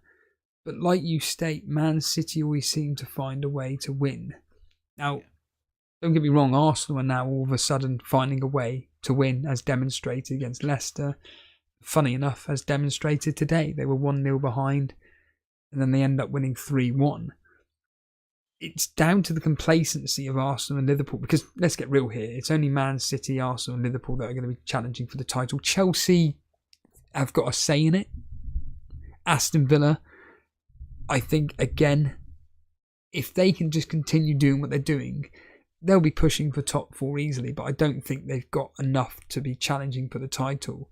They can put their name in the hat, but they're going to be right at the bottom of that list. But certainly with Liverpool, Arsenal and Man City, they're the top three. And I just think that, like you just said, Man City just have this psychology over all the other teams where most teams just turn up like, even if Man City are away at their ground, it's just, we've already lost. We've lost. And it's very rare that a team goes up against Man City to try and win. Arsenal are demonstrating that. They've already shown it against Man City the other week when they nearly won until that ridiculous 99th minute. And that's the thing, like Arsenal, if that was years gone past, Man City celebrate. I know they're at home and it's against your rivals. It's great to not lose the game, but they celebrated that like a win. Obviously, it's big in the title race, but that's akin to Arsenal in the past. You know what I mean? You know, City would be smashing them. They get a last minute equaliser. Oh, Arsenal, you know, that's great for them. They've drawn the game, but City are like, yeah, no dramas. We'll just win the next 10. You know, and I think that's kind of shifted a little bit. And I'm not saying it's not going to be close. And listen, City very well might win the league. I just think all these things put together, they're very light in midfield and they've not quite mixed yet. I think it will have a bit of an effect, you know. And it was close last season, was it? They went by 2 points. If Arsenal hadn't lost or they drew, I think with Villa 3-3. You know, that's the difference. You know, it's levels, Steve-O. Yeah. Well, I think professionalism is, and that is what I want. So, what is your cut-off point? What is your cut-off? Yeah. It is certainly, you've got to remember these players are human at the end of the day, and I think it gets to the point where potentially they're just bored, and maybe when it comes to the Premier League now, they're just, let's just get through the motions here. If we win, we win. We know deep down we've got a good enough team to beat whoever it is, whether it's Arsenal or whether it's Everton. If they lose, it's just like you literally just said, oh well, we'll just win the next game. We don't care. Whereas with Arsenal, or even Chelsea over the last few seasons, they don't seem to have what it takes to be winning game after game after game and have that mentality of, we are one of the best teams in this country, we can beat anybody. I still don't think they have that mentality, despite the fact how well they've been doing over the last couple of seasons, specifically Arsenal. Liverpool have got that winning mentality. They've got that attitude of, right, next game we're going to win, next game we're going to win. The only difference is now is that they seem to be more defensively balanced, it seems. Yeah, they're a bit more solid. I think in years gone past when Klopp, say he's up 3-0, he's not letting the hammer up. Klopp, he wants blood. So he wants 4 or 5, whereas Slot calms it down a little bit, slows the ball down, brings on defensive player and sees that game up 2 or 3-0, which is good. He's already put his stamp in the team within 6 games? Yeah, which is more than Ten Hag's done. So well, this is the point, and Liverpool are now top. Then it's Arsenal. Then I don't know what order it is now, but Arsenal then to City, they're the top 3. But tomorrow, like you mentioned, Aston Villa, they're against you mentioned Man United, but you got then Aston Villa. If they win, they're going to move a lot closer. They're still going to be in the mix. Chelsea, if they win tomorrow, they're in the mix. And yeah, we say this every year. It's a cliched comment, but the Premier League is getting harder and harder each year. Mm-hmm. And I just think that I would wish teams decided against City, maybe like Fulham today, let's just give it a go. I'm not saying be suicidal and just throw every player up to try and score a goal against Man City, but at least give something. Because I think, like I said, without wanting to repeat myself, but I will, I think most teams up against City, they're like, oh, we've lost. Let's just try and not concede.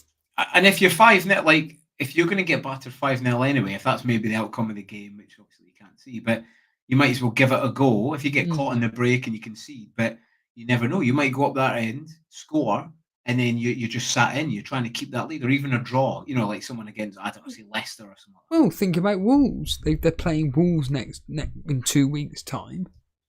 And imagine Wolves lose 4-1 but Wolves gave it a real proper go, and it was like an end-to-end game. And I think at that point, like you say, rather than Wolves going into it going, oh, we've lost, let's just try and keep the score down, they've gone into it going, we're going to win this game and we're going to give it a go. We've still lost. It's like what does Jeremy say in Peep Show? We still, he does that speech, doesn't he? We may still lose, but, and I don't know what I'm saying here, but certainly I think that Man City, they just have such this psychological beating of teams that's why I still think they're going to win the league, because they've still got Kevin De Bruyne to come back, for crying out loud. And is it coincidence that since he's gone out, Haland stopped scoring? Maybe. Well, remember last season? Was it last season, the season before? Or probably the last season, the season before that. It used to have, it was Man City flash up goal, and it would always, or 9 times out of 10, Haland goal, KDB assist, or other way around. KDB goal, Haland assist. And, I think Foden can fit that. He could fit that. Remember, he was PFA player of this year last year. He had 28 goals for club and country. So I think Pep didn't want to rush him back, and he could be that, Foden's banging goals in, or he's assisting Haland, stuff like that, which then opens up, another avenue, another pathway to have Foden in there. Maybe not go up with Haland, but maybe a little bit more chance of it anyway, or definitely in my view. But yeah, it is interesting. It's good. And FPL, we always say, they've not done this right, they've not done that right. But price changes, they're not right. But actual prices of players this season, I think they've got spot on, and it's opened the game up, and there's a lot less templatey. Do you know what I mean? Even wildcard, there's quite a few different variations on there, which is good, and you kind of get to play your own way, But yeah, Wolves, just going back on Wolves, they've had a hard start. They've had quite a hard start, and they've had a lot of injuries. So during this international break, if they get a few players back, they might find that they might have a wee go to say, or at least not 5-6-0 dropping. Well, that's if the manager's still in charge. Gary O'Neill. Mate, you brought it up on your own podcast, or Kieran did, that ridiculous statistic about only in, since the end of last season, they've only got a few, 4 or 5 points, 6 points out of 18 matches? Yeah, they've lost like 27 in 43 games or something, which isn't the best. But they have had a lot of injuries, and remember, they sold Kilman, was a huge loss to West Ham. So I don't know what the board thought he was going to do without Kilman. It was a huge loss. And Neto, let Neto go as well, who was another big avenue for the goal. So they're not really giving him any tools to work with. You can see why Lopetegui left, because he probably got fed up with it. But yeah, he's finding it tough just now. But on the manager front, before we finish, Steve, let's talk about Ten Hag. Ten Fraud. Well, I was actually going to say, we'll just briefly look over tomorrow's fixtures. So I think I didn't really need to look at Chelsea versus Nottingham Forest, because I think the majority of FPL managers only really own Palmer or Sanchez. And I think that Chelsea are going to... I don't think it's going to be a comfortable game. I don't think it's going to be a high-scoring game. Like I said, 1-0, maybe 2-0 at a push, 2-1, something like that. Sanchez, though, I mean, if you look at that team, like we said, the team is good, right? Enzo, you've got Caicedo, you've got Palmer, you've got even Jackson's playing well. You've got, what's his name? Ex-United. Sancho, he's playing well again. And then you look at Sanchez. He was at fault for 2 of the goals last week. Why they got rid of Petrovic? I don't know. He was a more solid keeper. Yeah, he was a more solid keeper, or at least I'd give the younger lad a shot. Sanchez isn't. I can't even believe he went in Chelsea at the time. I remember at the time, and I thought, what did they buy him for? He was a bit of a flash in the pan, wasn't he? So, but yeah, like you say, there'll be probably, there's not much to talk on there. No, and with Brighton Spurs, I think a lot of. I mean, I've predicted 4-2 in the Super Brew. I'm expecting that to be some kind of end-to-end game where Spurs will take advantage of the fact that Brighton have barely got a defence, and I'm sadly expecting Lewis Dunk to get absolutely nothing. But that's probably the game, Steve. That's probably the game where he like pops up with a header and it's a 1-0 or something. I'll be overjoyed when me, Ray, and Jason do Sunday surgery tomorrow. The thing is, like I said, going back to it, like with our channel, we take the rivalries really seriously, and the fact that, say, with Firetog, who I haven't got any of the live updates yet, but Firetog will be overtaking me by like a couple of points. I'll probably be overtaking Dread by a couple of points. It's ridiculously tight in our moderator league. That's good. I like that. And yeah, it's one of those. Well, this is the thing. I just look at the differentials that people have on me, and with Firetog, like I said, it's for Bruggen, Johnson, and Solanke, which is just ridiculous still to have those 3 players left to play. And then with Blonde, she has got differentials on me, Poro, Fernandez, and Chris Wood. Now, interestingly enough, with Blonde, I will be bringing this up. I was like, oh, wait a minute. She's got Jared Bowen, hasn't she? No.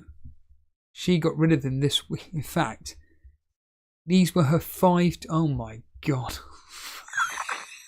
She made 5 transfers? All free. Free 5 transfers. She did it.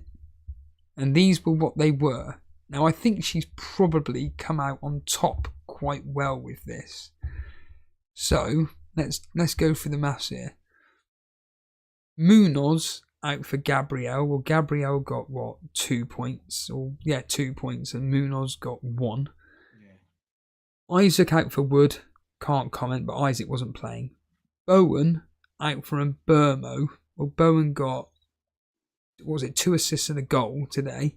And Burma got a goal and a bonus point. I think he got the goal chalked off, but he still done well. Yeah. I think it went to Antonio.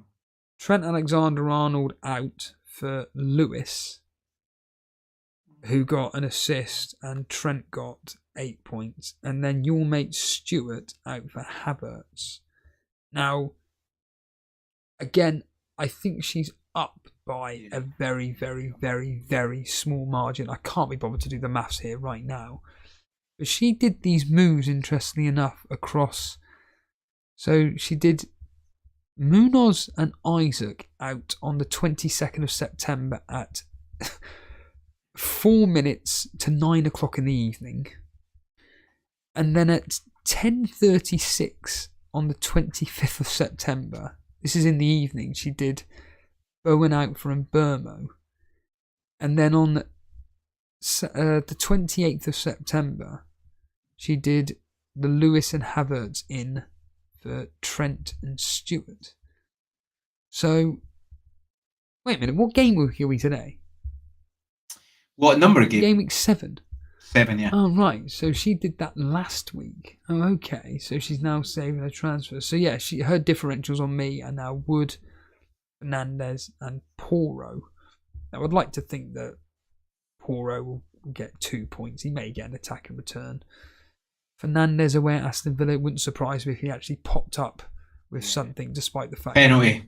Penalty or something like that. And then Chris Wood, he may pop up with a goal or 2. But no, it's looking okay for me if tomorrow, just my 3 players I've got left in Dunk, Palmer, and... Oh no, I've got 4. Dunk, Palmer, Rogers and Watkins.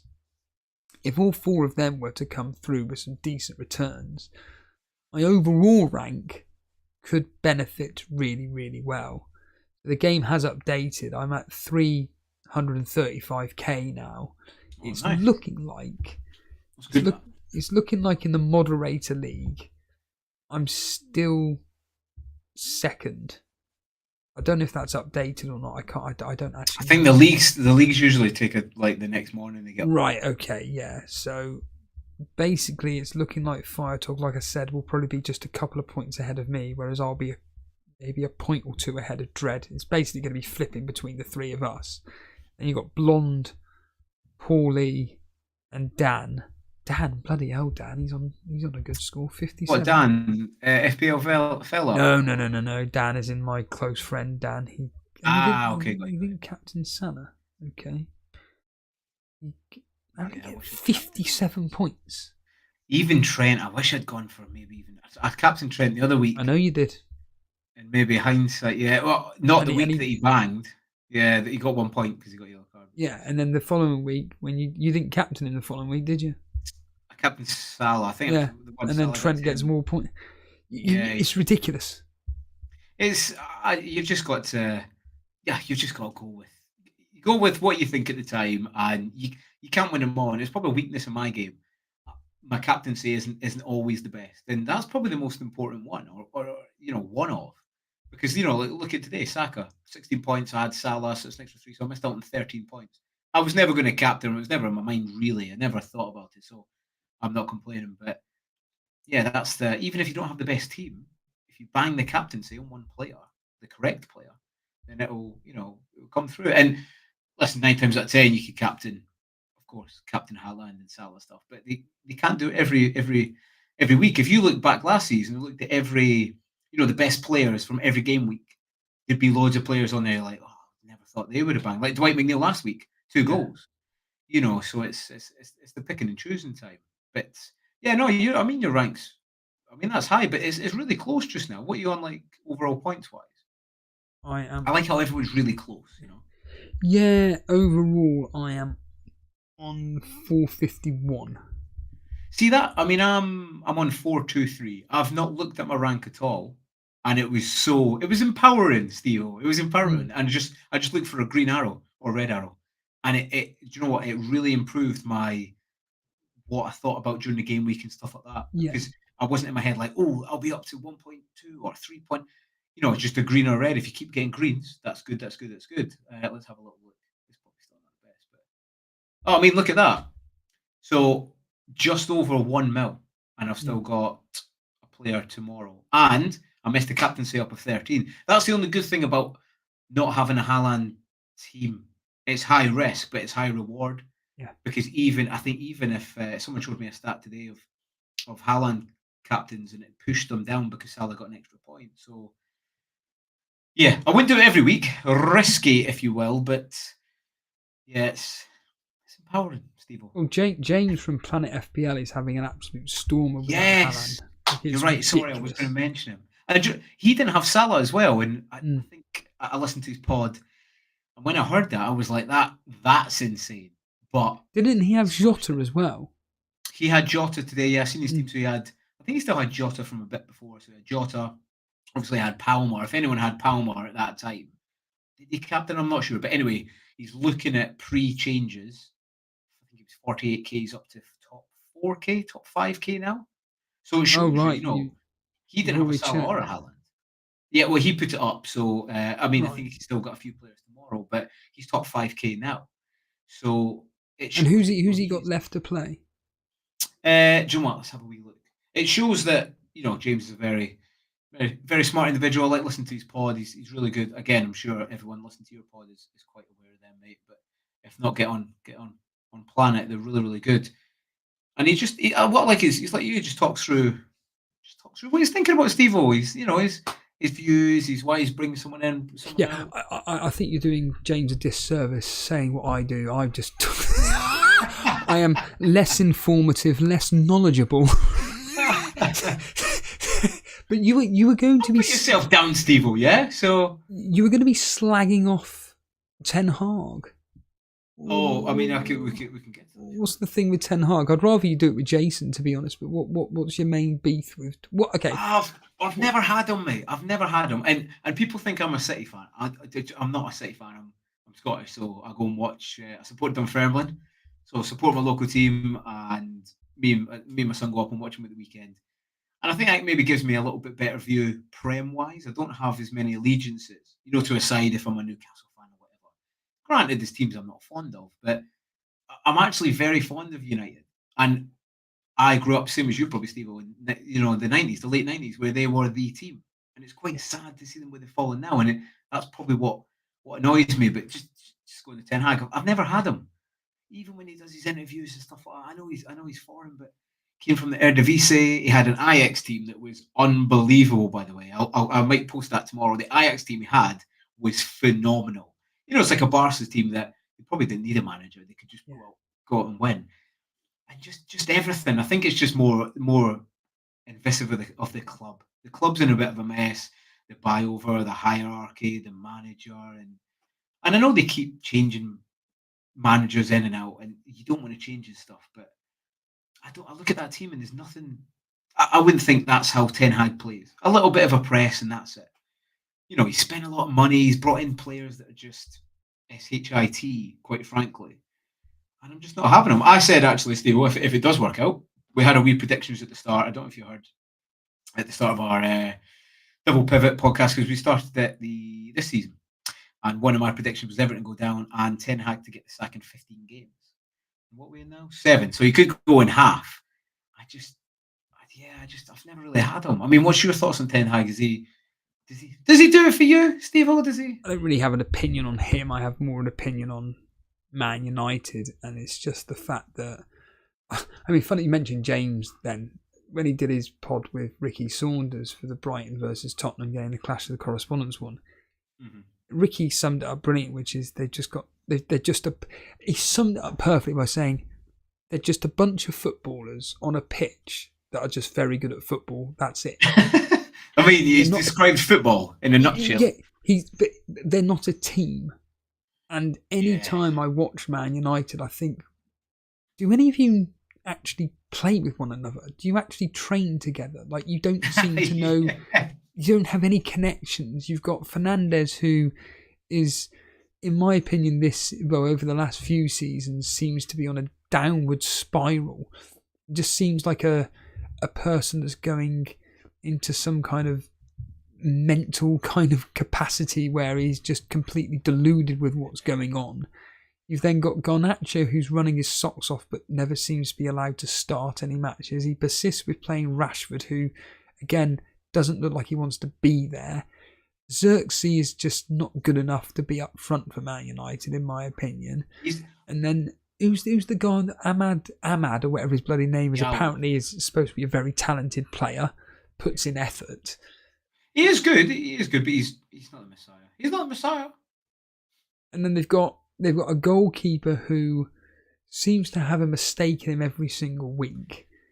And their back four seems to be changing constantly. And there's just nothing about them which suggests this is a team. It's just... I think he's lost it, Steve. I think he's lost it. Generally, I think he's lost the dressing room. Martinez, you seen him the other day, he wasn't really on it. I know he's come back from injury, but he doesn't really look the same player. He doesn't look up to speed. Rashford got hooked at half-time. That wasn't due to injury. I mean, he scored an all-right goal. We done a bit of skill to get past two players. They were very blasé with him, and it was a keeper's error. And people were raving it as if he was like the Rashford that scored against PSG. Just lazy, and I've said it in a few podcasts as well. The mentality. It's the mentality of him, and that's what set someone like Ronaldo apart. In my opinion, people are quite jealous of Ronaldo because he is such a devout professional. He borders on the kind of insane for football. He was training all the time. He was recovering. Do you know what I mean? He was practicing. He was out on the pitch all the time. I mean, does Rashford do that? Listen, I'm not down at Old Trafford, so I don't know. But it just seems like he's not that bothered. It seems like he's more invested in other stuff off the pitch. And like you're saying, why is Garnacho not getting a start? He's the only player, I think, that is actually a bit of a shining light for that side. Xerxes, people are like, he played well and he creates space for Rashford and that to run it back. He's a striker. If you see him on the ball, you've said, I don't think he's good enough to be in the Prem. Currently, listen, he's only just joined, so he's a younger lad as well. So I'm not saying just bin him.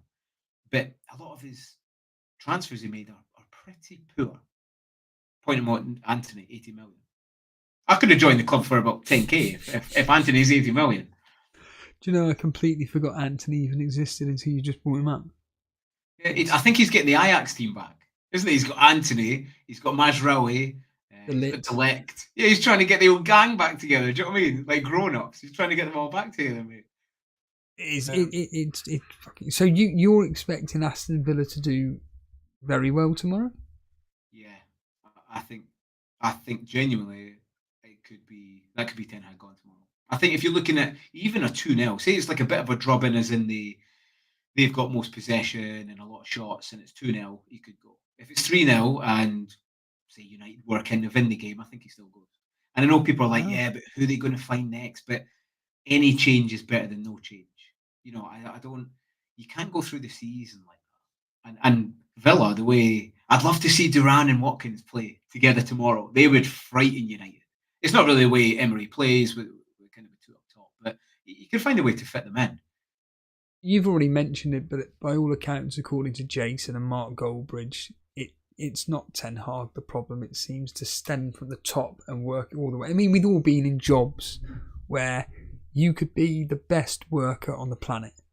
If your hierarchy management are restricting you to duties which you feel are unnecessary, but you have to do them because of what your management are telling you to do, and they're giving you the resources to do the job even though they're not adequate enough.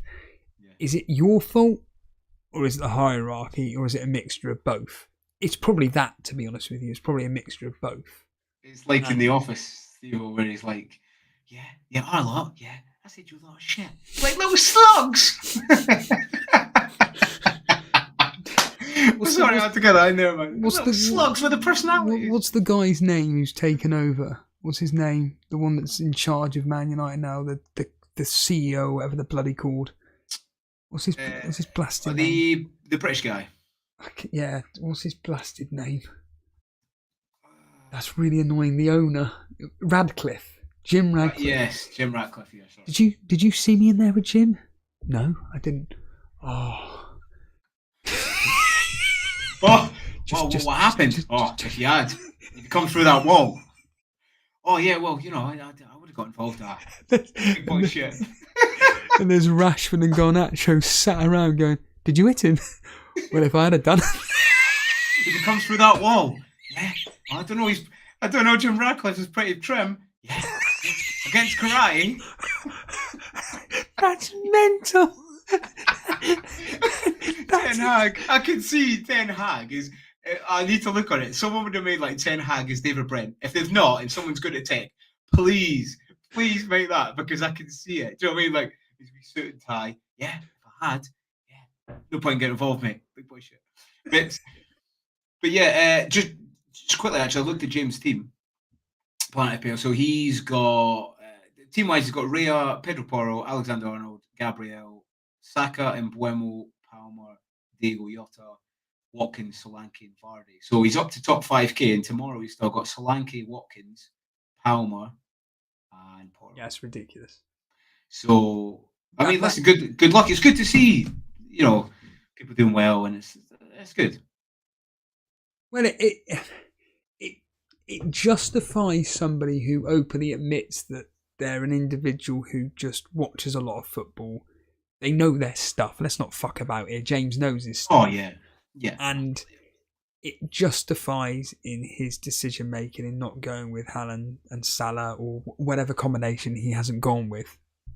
It's the same with, shout out to Alex Volo, who, I should have said this at the start, who created the brilliant thumbnail, but he's another one who watches, he openly admits that watches a lot of football and actually studies and analyses what's going on, hence why he picks certain players and his teams are a bit out there. But there's a process, and okay, this season so far is not working out too well, but there is a process there, and sometimes when he hits the captaincy right and it's some random player, it shoots him right up. And it's the same with James at the moment. Like you said, he's up to the top 5k with no Haland. That's incredible. And Salah. No Salah as well. Yeah. And it's almost, not that he's doing it for this reason, but it's almost like a middle finger up to the large FPL content creators who, let's not mess about here, have all virtually got the same teams. And he's just going, I'm doing it my way. I do not listen. I do not get swayed by anything. I just do this my way. And it's proven right. It's the same as Andy Martin on X. You know, he's somebody who sticks to literally like David Brent. I do that to the old and smoke the odd doobie, and I mean, he's done that. He doesn't have. Okay, so I don't advocate the use of drugs. I was speaking to him on Andy Martin's level. You know, not having Haland. But that's very good. That's You know what? mental. Someone called me Dan at FPL Villa today. He called me a Scottish tin pot Andy Martin. I don't know. I don't know if that was to take that in a good way or a bad way. I'll take it in a good Tin way. pot Andy Martin. Yeah, like a lower value Andy Martin. I don't know why he'd compare you to Andy Martin, apart from the fact you don't own Haaland. I don't quite. Oh, because that's why. Yeah, just because they're not on the Haland. Yeah, But just certainly, winded a few individuals up. yeah, it's certainly though the fact that there are a lot of people out there that have gone non-Haaland. Yeah. It does make you think about not owning him and being able to upgrade X, Y, and Z players. Like in your case, I know at the moment you don't own Haland, but for argument's sake, if you had a more, shall we say, better team. well, a better team in the sense of you've got a lot of money in defence. Yeah, Robertson, Trent, Raya.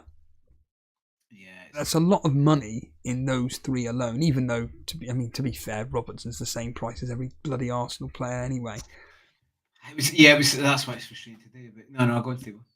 But no, you haven't got those. That's the word I was looking for. Price points to be able to get from X player in one move.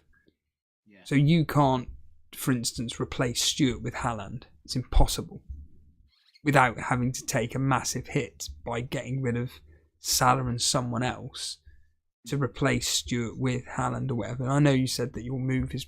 So just remind the audience, your move next is probably going to be Watkins out for Haland. And then Salah down to roughly 5.9 to 6.1 midfielder. I would have maybe liked to get Sancho, but his fixtures aren't the best. He's 6.3, 6.4 anyway, so he's at the price range. But the only one I can think of, if anybody, is McNeil or my favourite player, Mavididi of Leicester. I said it's based on fixtures, really. No, they do have some good fixtures. Let's have a wee. Mavididi's only 5.5, 5.4. And Southampton, Nottingham Forest, Ipswich, next three. And like I say, Everton's virtually the same, Ipswich, Fulham, Southampton. So I would probably go with McNeil as the more experienced Premier League player. But certainly, when you've got a price range and price bracket that low down, there's a very small sample to buy from. Yeah, I'll have a look here. Obviously McNeil, I don't see him continuing those numbers. But then again, if Everton are going to score, he's probably going to be involved, or DCL, or even both. You got Smith Rowe, who he's 5.8. I owned him at some point in the season. They got good fixtures coming out. Got Wolves, Brentford, Everton, so he could come back in. Obviously, as you get a bit further down, it goes a bit, poor. You got Paqueta, but again, he's a penalty taker, but West Ham aren't really doing too much. You got a few Brighton boys in there, but again, you don't know who's going to play. You got Rutter and Adingra, who he's out injured. I'll tell you who is there. Of course, we should have got him in today instead of Foden. Kovacic, 5.5, 15 points. Of course he bagged 2 goals in today. Foden, the fraud. But apart from that, you don't. I'm looking down. You got Tavernier and Finale and the likes of that. Maybe. You got Minter there, but again, he's kind of out of favour. Do you maybe just go down to a cheap midfielder, like a Winks type sketch, and that gives you a little bit extra. But then you're geared to, you're going to play 4 midfield at that point. But again, it's you have to look. I tend to look for like next maybe 2 to 4 or 5 game weeks and kind of plan a little bit in there as well. There will be a few picks this season that are going to take a few more hits, not purposely, but say this weekend I don't have Haland and I want to bring another player in. I don't mind taking a -4 because if he bangs 18 points, brilliant. I've still got 14 points of that. And it's sometimes you don't want to take a minus, though it's at the detriment of your team and it could set your team up for next week and value as well and stuff, So, if any other your viewers have got any players they think they would bring in, it was roughly about the 6 mark or under, give us a wee shout. Always open to info and input.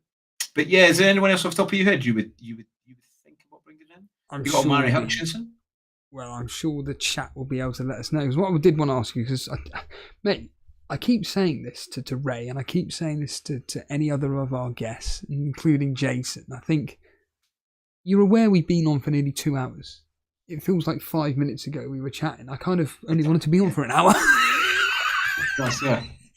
So what I wanted to do... I could show you the graph of time and effort and where does the line go, yeah? The line goes where Steve says it goes for time. So, yeah.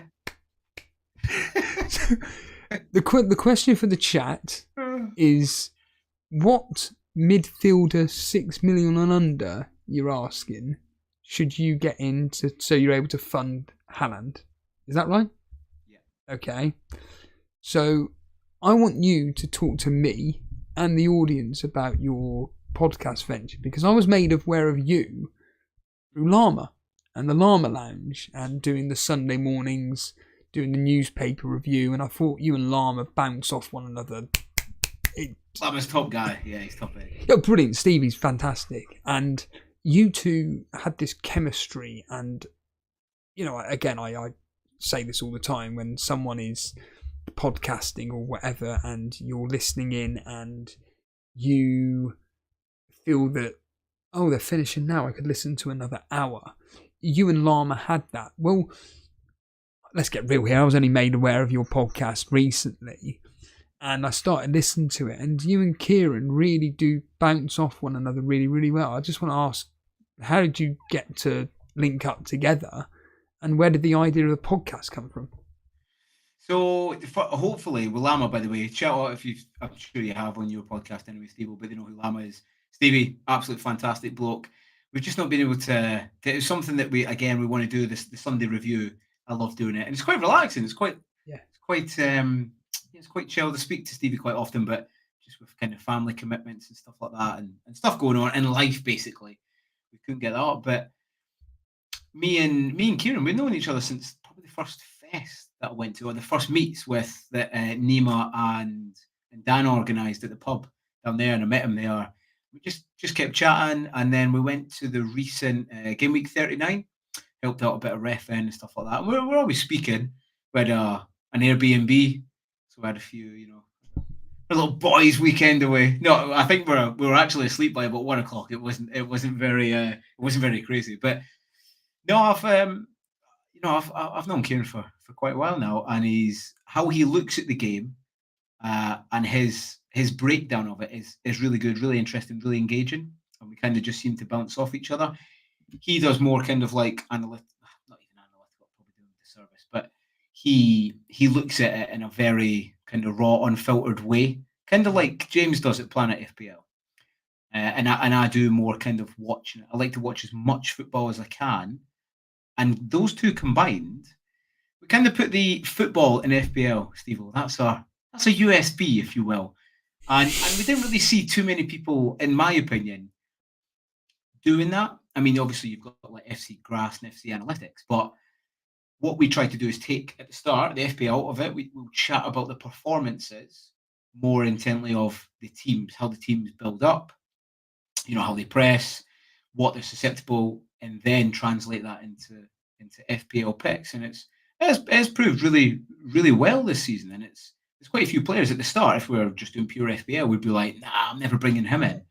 And we've been a bit, at times, I don't know about that. Like Welbeck, I don't know about that. But what we're combining and saying bring him in. So bring him in, and then he's been banging. So yeah, it's good. It's enjoyable, mate, and it's a good journey. I mean, I've never done the podcast thing before. You've been doing it a lot longer. It's quite exciting, isn't it? It's quite a good journey, and even if you get like one subscriber or that kind of thing, I love the interacting. I'm quite a people person, so for me, FPL is fun, but it's fun with people. And through the podcast, me and Kieran, we get to that a little bit more and say our views and just all kind of relate to each other, mate. It's really good, and it's going really well. And it's good. It's good that you're listening, which is good. Always. And you're enjoying it, mate. It's always keep up the podcasting. You'll do all right there. Pipe dreams are good in a way. No, it is. If and then when it doesn't happen, Steve-O, you tried. And then, I think that for a lot of people, when there's a hobby that they're interested in, we live in a day and age where there is an outlet where we're able to talk about that particular hobby, and then, like you say, you put it out there, and I always think it's when people come forward that you've never known about before. Like if I say something like, "Oh, listen to the Double Pivot podcast, it's really, really enjoyable," it's, well, Steve-O's a mate, we know. But if it's some random person called Ryan Smith, and they say, "Oh, I came across this podcast, I really, really enjoyed it," it's like, now we're reaching strangers, and it's always good getting organic growth, and because you're talking about things that you enjoy, and certainly the pair of you do, like you and Stevie do, you bounce off one another really well, and that's good to hear, mate. All it is just, like you say, just two blokes chatting about a hobby that they really, really enjoy. And that's it. And I think people get a bit not pushed down, but they get a bit disheartened in the case of, I can't really say my view because I've got 7 followers on X and I don't do any content. But no, like, you might be someone who's played the game longer. You might be a better player, but just because you're not one of the main people, I generally think everybody has got some important input into whatever you're talking about. Players in, players out, wildcard, all that kind of stuff. So never be disheartened, like, I can't speak amongst these people, because, like you're saying, Steve, you hit the nail on the head. We're just normal people chatting about football and a game of real life players in our team. You know what I mean? So never, and that's a good thing about the podcast. Like you're saying, we're reaching strangers now. The podcast is getting there. By the way, if you've not listened, _double pivot, go and have a listen. Tell us what you think. And you're reaching strangers, and it's good that people are actually just interacting with you and listening to you. And not to get too deep, though, Steve, like, as humans, I think we are meant to connect. This has turned into like an encompassing podcast, mate. I like it, but like, as humans, we are meant to connect. I don't think we're meant to kind of live on our own, whatever what it is, work, whatever, and especially a hobby. You need to enjoy it, and you enjoy it with people at the meets and the pods and stuff like that. And that's, I've been enjoying the journey, mate. It's good. So it's good to hear that, I think me and Kieran are good together. I think we're a good couple. And yeah, it's just enjoyable doing it. I mean, you've been doing it for years. You must enjoy it. I love watching your podcast as well, because there's some realism in there as well, isn't there? It's not just robot-y, like, this is my team, meh, meh, meh, kind of like moonwalk. I could do a moonwalk there. Yeah. Probably not in these shoes anymore. I do agree with you. Look, me and Nick say all the Nick of FPL Juice. We say all the time. The reality is that when it comes to FPL, 90% of people just want tips and advice. That's all they want. And I've come across said it on a Patreon podcast the other day. I came across this. I've never heard of him before, never seen his name mentioned before. He's doing very well at the game this year. He had something like 300 people watching him live, and all it was him just sat behind the camera just answering questions. And after 30 seconds, I just did a Ricky Gervais and went, too boring. Yeah, too boring. Tell me about yourself. There was nothing about it. That's exactly exploring your podcast and yourself. and like I say, I don't want to keep going on about it. It's just true. It's if people enjoy this type of content, just two people having a laugh while podcasting. Make sure you leave the feedback. Tell your friends about it. Like my way of sharing and telling people is through this platform. It's a fact. I talk to people about chain wrestling. I mention Mind Pump all the time. I mention various podcasts that I listen to. If someone goes out there and goes, oh yeah, Stephen mentioned a podcast about FPL or whatever, or they had Shane on from the Double Pivot. I've never heard of it before, but I'll give it a check out. If they check it out and they love it, you've got a new follower. If they don't like it, that's their opinion. So Their opinion, yeah. So at the end of the day, there's only so much we can go out and listen to and whatnot. But in FPL's case, it's just dominated by FPL tips and advice. But we had the question about players under 6 million and whatnot, and Mahit's just basically saying maybe look at Carvalho, 4.8, bit of a rotation risk though. I didn't realise that Harvey Barnes was that cheap. He's Colm is saying maybe Harvey Barnes, but their fixtures aren't great. You have then Shax saying Smith Rowe, Rogers, McNeil, Dibbling. Again, Dibbling I wouldn't be bringing in personally, even though he's a very good player, but I wouldn't be bringing him in as a starter, because remember, this is a starter player for Shane. I mean, even we forgot, like, Rogers. He's playing well. Do you not own Rogers? No, I've not owned him all season. No. He gets in good positions, but then I just think he was unfortunate and lucky, and I didn't know if he was going to be one of those FPL players that always created a bit of space for Watkins and midfielders to kind of go into. And he was getting in good positions, and he should have scored, the week before last and didn't. I just thought he was that kind of player. It was good to see. He's young and he's really good. So I could easily just bring him in, with Villa. Again, European fixtures, is it? I wouldn't be worrying about that. I think that, look, if it means getting in... Oh, Colm is correcting his mistake. Yeah, I was going to say, Barnes is 6 point... He's way up there. He's not... Yeah, I was thinking that. He's not that... Yeah, so I tell you... Adama, Traore, could you get him in? He had a lot of chances today. He had over one expected goals on his own. But yeah, you could even just go down to 4.5. To be having Haland in that team, I think McNeil could be your best shout. Possibly. Buonanotte. Oh, I tell you what. Buonanotte. Of Leicester? He's got Southampton, Forest, Ipswich, hard game against United and Chelsea, and then after that he's got Brentford, West Ham, Brighton. So, Southampton, put anyone against Southampton and they might do well. And this is like the point. You want to be looking at players that are absolutely guaranteed to be nailed at that price point, and he certainly is. Yeah. He's got 28 points so far. He's 5 million, and this season he has got 2 goals, 2 assists in a Leicester team that don't really do much. So it's not a bad shout, and like you just mentioned, their fixtures, certainly the next 3, Southampton, Forest, Ipswich, they're very, very good. In fact, you'd argue they're excellent fixtures to have, especially when it's a player on loan and they're trying to prove a point. Yeah.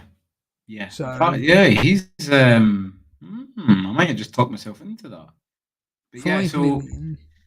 And what does that then give you? If you get rid of Salah for 5 million, how much money have you got in the bank total? Let's have a wee look here. Could you then upgrade Stewart at that point? Stewart started today. Hopefully, if he's all right, I think he starts from now on. He's quite highly rated. I don't really want to start. But surely, though, if you could get rid of Stewart for Haland, it means you've got Watkins, Evan Nilsson, and Haland. If that's possible. I don't think so. It's 7.6. No. So taking Salah for Buonanotte, it's still. I could do Evan Nilsson. I could do Evan Nilsson, so I'd have Watkins, Evan Nilsson, and Stewart, and Buonanotte in mid. Yeah, I wouldn't really want to swap Stewart again because I've just brought him in, and he's 4.6. He's effectively bench fodder. So I don't think I'd want to swap him. So I could do that, and that would give me. Yeah, I'd have to probably swap another one though. I'd have to take a -4. Yeah, I'd probably have to swap Robertson. I'd have to take Robertson out, which isn't a bad thing. I think he needs to come out anyway. You don't want to have too many players at the back, as in premium, and he's probably stayed there a little bit too long. Unfortunately, he didn't end with a clean sheet today, but yeah, I think he has to go. He'll then have to drop down to like a 4 million player, probably a Van den Berg at Brentford, and that's started again today. Yeah, that'd still give me Alexander, Lewis, Konsa, and Keane for a bit of backup. it's not ideal, but again, it's not for the whole season. I think to conclude this, you've got a lot of thinking to be making over the next few weeks. Well, it's funny you say that, Steve. Well, you just kind of led that on well. So what I'm doing, I've built like a massive spreadsheet, as I'm sure most people do. I go through the games, and I love watching as many games as I can, but I'll break down, basically how they concede goals, where they concede goals, what method, all that kind of stuff. And I'll be doing like a game week 7 or 6 review so far up to now. Post it on Double Pivot and my handle FPL Veteran _, and that'll be all the clubs in the review. And from that, I'll move forward in the next part of the season of basically how I'm going to play and more eye test and follow your gut. Kind of what I've been doing so far. There's only a few pods that I watch, obviously. Elite FPL is one of them. And yeah, I think it's more value. If you reduce the amount of pods that you watch and just have more, have more quality within them, I think that's the main thing. But I think I needed that review. I think I needed that first 6-7 game weeks to recognise, like, oh, actually, wait a minute, Wolves maybe aren't that bad. They've had a hard start. Maybe not Wolves, but that's a bad example. But other teams. Fulham. So, yeah. Fulham. Yeah. Amesbury, Didcot, Yateley. Yeah. And yeah, so look out for that thread. It'll be really good. I'm going to try and do that once a week as well with the content. It helps the content out, everything like that. And shout out to Alf as well. I know you've had Alf on. He's a class guy. He's been helping us out with the shorts because, Steve, as we are both mature men of age, we have to get done with the technology and the whole TikTok thing and just improve the pathway to find the pod. That's the main thing. Well, it's funny you mentioned TikTok because I think it was 3 weeks ago, I created a TikTok account and all it is literally is just office scenes and just me quoting you recreated it. Yeah. That's it. And has it done anything for our streams? No. I think the key, in all seriousness, and I've said this to Jason, is being able to go live on YouTube and X at the same time. That's what I find is most powerful. And then if I can get us to be able to stream live on TikTok as well at the same time, then I think they're really big platforms to be able to stream on and then get them over to YouTube to hopefully subscribe. But unfortunately, I can't physically do it with this laptop. Jason's already told me your laptop won't be able to handle that. But what will it blow up? Well, it's like is it an Amstrad? Have you got an Amstrad? I can't even load up whoscored.com without you becoming, well, it'd actually be me, but all you would hear is this. You wouldn't be able to hear anything I say. It's ludicrous. I don't quite. You got one of those old laptops that you push the button at the side. It's got a CD in this. You push it and it takes a few seconds. It goes. Pretty much. Me and technology do not exist. I just don't get it. I can use it, but I'm not. That's the thing. I think that's kind of going back to what we're saying about human connection and stuff like that within the community. Technology connects us, but sometimes becoming more together, it's still a barrier. You know what I mean? Like sometimes you speak to people, but it'll just be on message or stuff like that, and sometimes you don't go out and actually see that individual. So by becoming more in brackets social and connected, we've become a little bit more animal. Well, you can talk about this like I can, which is, let's get real here. What would be more enjoyable? Me and you at FPL Juice's studio with Nick and Ash, or the 4 of us doing this on a Zoom call? Well, I'm certain you're going to say all 4 of us in person. Yeah, of course. You can't overly recreate. You can still get that a bit of connection over streaming stuff, but not as good as if you were in person. Yeah, and I can attest to the fact that any time I've done Juice, or if I've gone to the 5-a-side tournament or the meets, nothing beats actually being in the presence of the people that you want to be in the company of.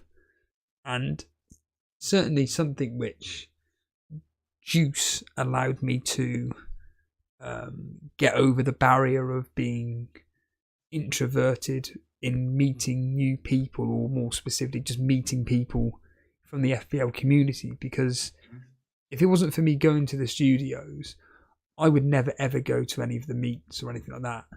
But because of Juice and being in the presence of Nick and Ash and whatever guests they've got on, nothing beats it, mate. It's fantastic. And I'm That's sure... why I try and... Go on. Well, no, I was going to say, I'm sure that when you come down, it's such... I mean, when you came down last, you were out with Alf and Sim, is that right? Yeah, well, sometimes I'll referee down that kind of way, or I'll be doing maybe a course or something. So I always try and bounce up, and even if they didn't have room on the stream. By the way, shout out to Ash because he made room for me that weekend. I think he kicked Alf off, so sorry, Alf. But no, we made up after that. We met up and we done our content, and if I'm there, I might as well make the most of it. Like, genuinely, if I was there, because I usually referee there on maybe a Friday some weeks. It's not all the time because I also live in Scotland. But... Sorry, what do you mean you referee? As in... Yeah, so a referee, yeah. Well, that's your job. No, I'm not that good a referee. And if I was, I wouldn't tell people in the stream because I'd be getting penalties all the time. Oh, he's the VAR guy. That's him. No. So I'm only a lower down. You know, I'm not like FIFA's like a level 1. But you still come here though to referee. Yeah, for certain down London way for certain tournaments. Not all the time. Probably maybe 2-3 times a year. Okay.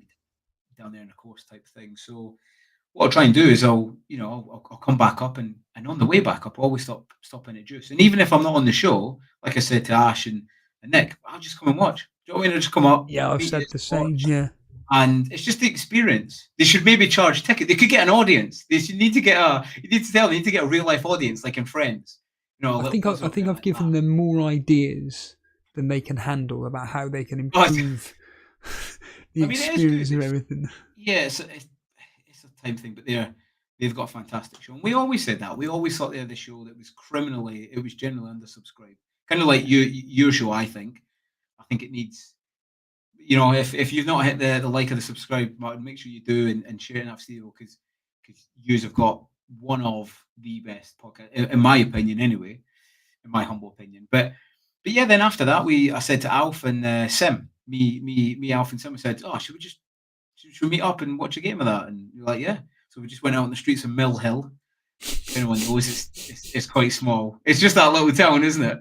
It was quite good. It was actually quite good, and I think Alf's putting that up on TikTok and stuff like that. And it's good. Don't get me wrong. You have to have your wits about you. Of like, some people don't want to be on camera, or some people aren't into the whole thing of like strangers coming up like a microphone, being like, "Who's this douche?" But you get that connection now and again. We met. Alf's going to put it up anyway, but like a little story. The first person we met that day was he was Boy George's saxophone player. So, you know, he was his saxophone player. So when he used to play in London or whatever, he used to, you know, play for him in his gigs and that. So he had some fantastic stories, which we wouldn't have heard if we hadn't gone up to this guy and be like, "Oh, mate, do you play FPL?" And then we went in the car park at the side. Alf had little goals in the ball. We just started trying to get them in. You know, just hitting little shots. So it's, again, is he going to be uploading this to YouTube? Yeah, I think he has already. If not, because it was about 2 weeks ago. I think he will put it to I think he has. YouTube. I mean, I'll check, but I don't think maybe he's cut me out. No, okay. So I'll ask him. Keep that bit in. He's streaming now. Yeah. We want the bit with the incompetent boss. Take that out. No. Whoa. Keep that in. The Scottish guy, you don't know what you're saying. No, keep that in. Not the 10 years of being a good boss. But yeah, so he was class. He's such a nice guy, and we'd done that, and we connected through a stupid game where we select players based on how they're going to do in real life. So it was a really good day. Sim as well, top bloke. Again, if you don't know Sim, go and well, do you know, you won't know this, but I found out that he's a solicitor at the hospital that it's where I work. I'm not going to give any details, but I work in a hospital, and Sim's one of the solicitors that would come up to our hospital and have to represent some of the patients. I couldn't believe it. I was like, what? He was like, yeah, I work for that. I occasionally come up to that wing and have to. I was like, that was the first day I met him when he told me what he did. I was like, is this a joke? No. I was just like, this is mental. The fact that mental, not actually in, not having them in, because that would be mental. But But no, you are completely right. And so, how often are you in? Are you able to get to London then? Is it just like you said 3 times a year, or do you come more often for social? Yeah, it's about 2 or 3 times a year. There's like a special few games that we play, a women's game and a guys, or 3, like an under 35 game, a women's game, and like a veteran team that'll go down and I'll ref. Again, I used to play not a high standard or anything, like a little bit Sunday league, that kind of thing. Nothing big, but I think it kind of helps being a ref. But yeah, I get down there kind of every quarter, if you will, Steve. Every quarter I manage to get down there, and it'd be good to actually, if you get a bit of feedback from your listeners and your subscribers, I was thinking about doing a VAR or ref thread every week. So the dubious decisions from the game weeks, do a thread on what the decision was, where it should have been, and a bit of literature around that. Because I think even me, as like someone who did used to play football and a fan, sometimes you think we know the rules, and actually we don't. Yeah, Jason's a former referee. Is he? Yeah. And he, like, for instance, last week with the, what was it? The sending off of Bruno. The other one, Trossard against Man City. And Jason kind of went into all this detail about everything, and basically, to summarise, he just said, look, he pretty much had to do it because they're being marked up, marked down, blah, blah, blah, blah, blah, with all of this. And he made the correct decision at the end of the day. Whether you think it was harsh or not, it doesn't matter. He's made the correct decision. And it is really interesting hearing from an expert or someone that's in that field that knows what they're talking about. And you're like, oh, that now makes sense. You've now clarified what we're not hearing from the actual professions themselves. We're hearing it from a source who knows the industry quite well, and you're giving us the layout. And I'm sure you're exactly the same when it comes to, whether it's on X or on your own podcast or whatever outlet you want to have. Yeah, you can explain this. Yeah, so it'd be good. I mean, like you said, guys and girls that are listening, give us a wee shout in the chat if that'd be a good idea. I think it'd be a good idea as a little thread, and because like you say, knowledge is power. And listen, even though I'm a lower down ref, I'm not a FIFA ref. It's just good that someone in that industry is at least a bit of information of what we are, what the laws might have been, A nice little quote there from Flapjack. I mean, Flapjack joining us. Good.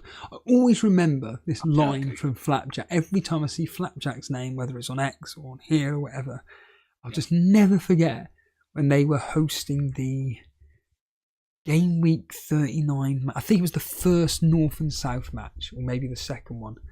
And he just said this line, Steve-O's here. The office. Oh. Was it? He didn't need to say anything, just say, oh, Steve-O's here, thank you for coming. He just went, Steve-O's here. Oh, the office. Oh, I can see that. Do you know what? I'm looking at the chat now at Flapjack. And I don't agree with that. In the workplace, that's like VAR. I don't agree with that. Rescind that yellow now. That's what it's like. Oh, they're all over it. Hey, it's basically like an office /FPL pod, and I'm here for it. And what's do you not know what VAR is? Well, yeah, but I didn't know they did that. You get the idea with that. Shane, I should have been in bed 20 minutes ago now. It's been an absolute pleasure. Do you want to just quickly tell our audience where they can find yourself, or more importantly, point them in the direction of your podcast? Yeah. So you can find us on X on X and Spotify at _ the double pivot, and we do a podcast every Thursday, and we're going to start doing them every Sunday as well. We'll have a follow-up thread on my X, which is FPL veteran _ I'm only a few followers away from the big 2K mark, so if you want to help me there, then help. That would be good. And the same with Kieran. I'm sure most of you know him as well, but FPL _ discomfort as well. And yeah, like saying, come and interact, come and chat with us. We have a lot of fun. Not as much fun as on Steve's podcast, but we're getting to those levels. And it'd just be great to come and chat to friends new and old. I don't know if you're aware of just talking out loud here, I don't know if you're aware of the side podcast I do, the Total Steeler one, but I cover The Office and Extras. But with my Extras series that I'm doing, I think you may enjoy it because all I'm doing is taking the piss out of the FPL community and the FPL Juice show. So, for instance, my favourite sketch I've done, it is mental, and I actually literally, I'm laughing at my own joke. Think about that. Mental. Not literally. So the sketch was basically where with Keith Chegwin, where I buried my sister. My sister buried me today. What do you mean your sister buried you? I did a sketch about FPL Plonker being the Keith Chegwin character and just not understanding how to present a show. It's ridiculous. And then this week, when I was covering the so it's the BAFTAs episode. Oh, yeah. And you know the bit with Stephen Fry? Well, Stephen Fry in this case is Alf. Quite fitting. They're quite good together. Yeah. That's exactly the point. So Nick is basically Andy Millman. Maggie is usually Yelena. So when I posted up the other day about Warwick Davis getting kicked in the face, well, the reason why I put "if you know, you know" is because the last episode I put out of extras was the Daniel Radcliffe one, and basically Warwick was Az, the wife was Yelena, and Daniel Radcliffe was Mark Southerns, and it's just this ludicrous take on the fact that Yelena is being chatted up by Mark Southerns and getting kicked in the face and Az and all that. It's just ludicrous. And it's got to the point now where it's beyond parody of me just ripping into the FPL community. Yeah. So the BAFTAs are not the BAFTAs, it's the FCAs, and how these people are just... Oh, yes! It's just come up, and then you could flip into like Ricky Gervais's like actual stand-up. Just come up, get your award, and off. That's a question for you. I'm quite strong on it, but what are your thoughts on Ricky Gervais these days? Because I'm not a fan of his at all. I think he's just become a parody of himself, which I don't like. Yeah, he has a little bit. And he does stand for a lot of good causes, I think, on X. Not that I overly follow him and stuff like that, but I do kind of listen to what he said. But yeah, it's become like a third person of himself, if that makes sense. I don't know if he's still continuing, or maybe he's kind of got lost in that third person, like within the extras and that, and he's still that character. It's hard to remember. But yeah, I know what you mean. But you know what I say to that, Steve, though? Victorian Freak Show never went away, mate. Mate, I cannot wait to do the Christmas edition. Oh, because I'll be down there. I'll be down there at a certain time. So the next episode that I'll be covering will be City and McKellen. And the sketch in my head is basically Nick going in for an interview with Sir Ian McKellen, or in this case, James, the producer. And then, when he's like giving out the names and he's like, oh yeah, Ash is a woman or whatever. And he's thinking Ash is a woman, but actually it turns out to be Ashley and all this nonsense. And brilliant. It's a gay show. It's a gay show, you moron, or whatever. It's honestly, I have so much fun doing the Extras podcast because, like I say, I'm just replacing Andy Millman with Nick, and any scenario that Andy Millman gets into is just basically Nick and FPL Juice, and it's just ludicrous. You need to do. Just before you finish, you need to get someone to the Ben Stiller. The first episode. Go on. You need to get someone to the Ben Stiller episode. Already done it. It was about Yelena and Delia, and I basically said I had Yelena. No, I smacked Yelena's ass. I had Delia kiss me on Jews. It still counts, or whatever. I can't even remember what I said, to be honest. Yeah, I know. Mate, it's mate. This has been an absolute pleasure. I could be talking to you for another hour. I know. Listen, Steve, I appreciate you. Like you're saying, you had a few other people. I had Alf and stuff like that. And it was a pleasure to come on. And like you're saying, any time, I definitely come on, Steve. Even during the week, or even a reviewer team, or even just to come on, put our team up, chat a little bit of FPL, a little bit of extras, a little bit of Office. I'm game for that, mate. And hopefully interaction from everybody. Come and join us. That'd be fantastic. That's the main reason we do it. I'll do a If you've not watched The Office and Extras, by the way, or Neighbour The Office, please go and watch it. It's amazing.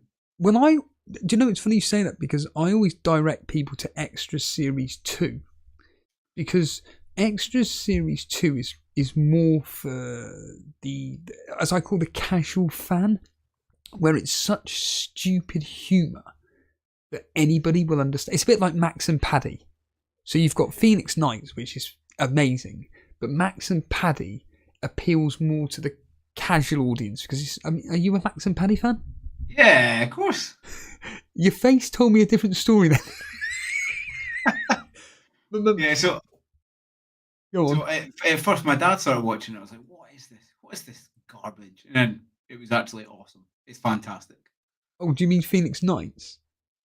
Oh, both Max Paddy and Phoenix Knights. Phoenix Knights, I didn't get.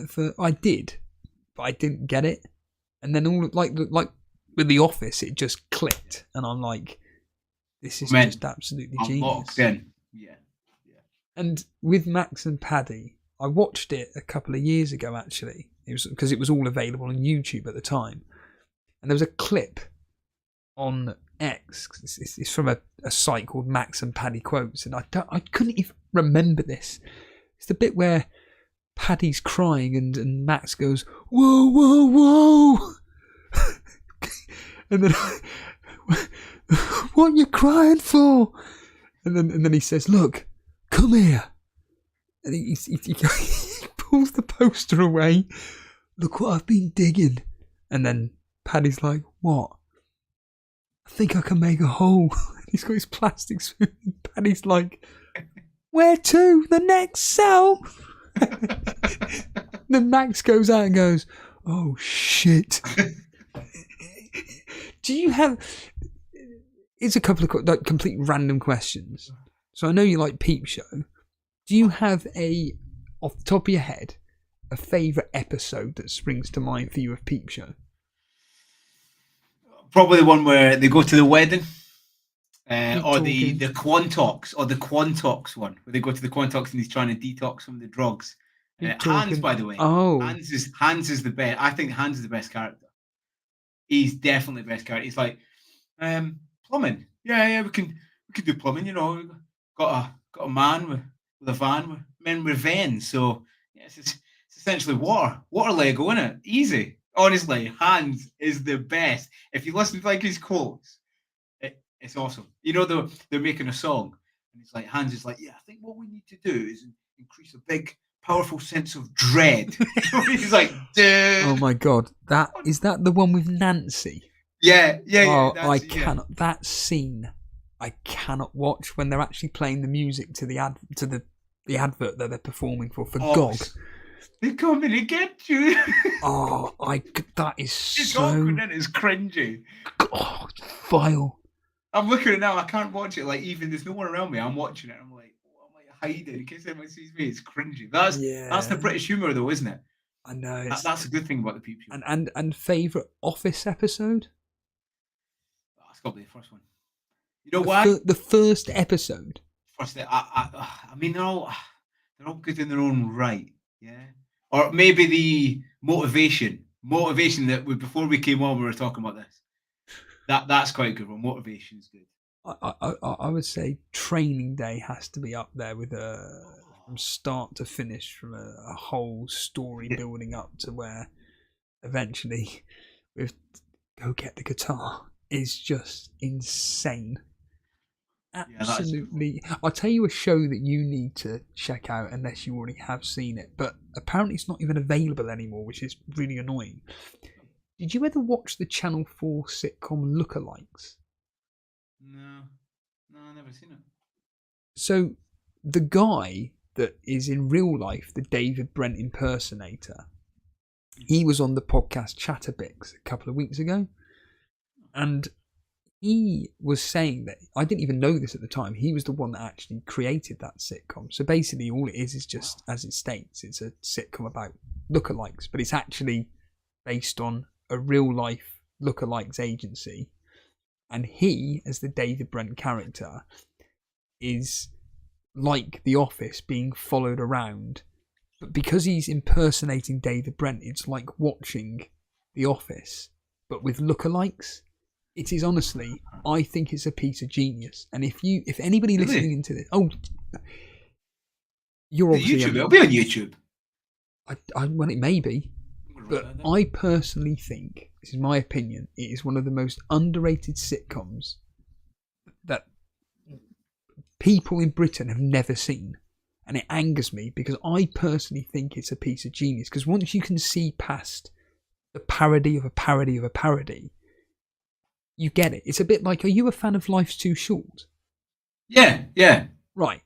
That's brilliant. In my opinion, I think it's a piece of genius. I think what Steve and Ricky have done there is absolute 10 out of 10 top quality writing. But people don't get the fact that it's a parody of a parody of a parody of a parody. Like, they're literally playing on the fact that Warwick Davis is legitimately a massive Office fan. And before he even met Ricky and Steve, he was saying how much he enjoyed The Office and how he based a lot of his mannerisms on David Brent. Well, fast forward 15 years, he's in his own sitcom created by them two, basically parodying David Brent. And his slapstick comedic timing is just absolutely bang on the money. That whole scene with the washing machine is just incredible. Like gold. And when he says, it's just the line when he goes, that was the new one. It's when he spins around and falls over. It is just, I'm crying my eyes out. Again, it's just, people just haven't watched this stuff. You need to give it time. I mean, are you an in-betweeners, man? Yeah, you got to be in-betweeners, man. Class. Yeah, Class. I think, in my opinion, in fact, I'll ask you before I say anything. What was the last sitcom you watched that you thought was just brilliant? Because for me, I can't think of any other than The In-Betweeners, and that was in 2008.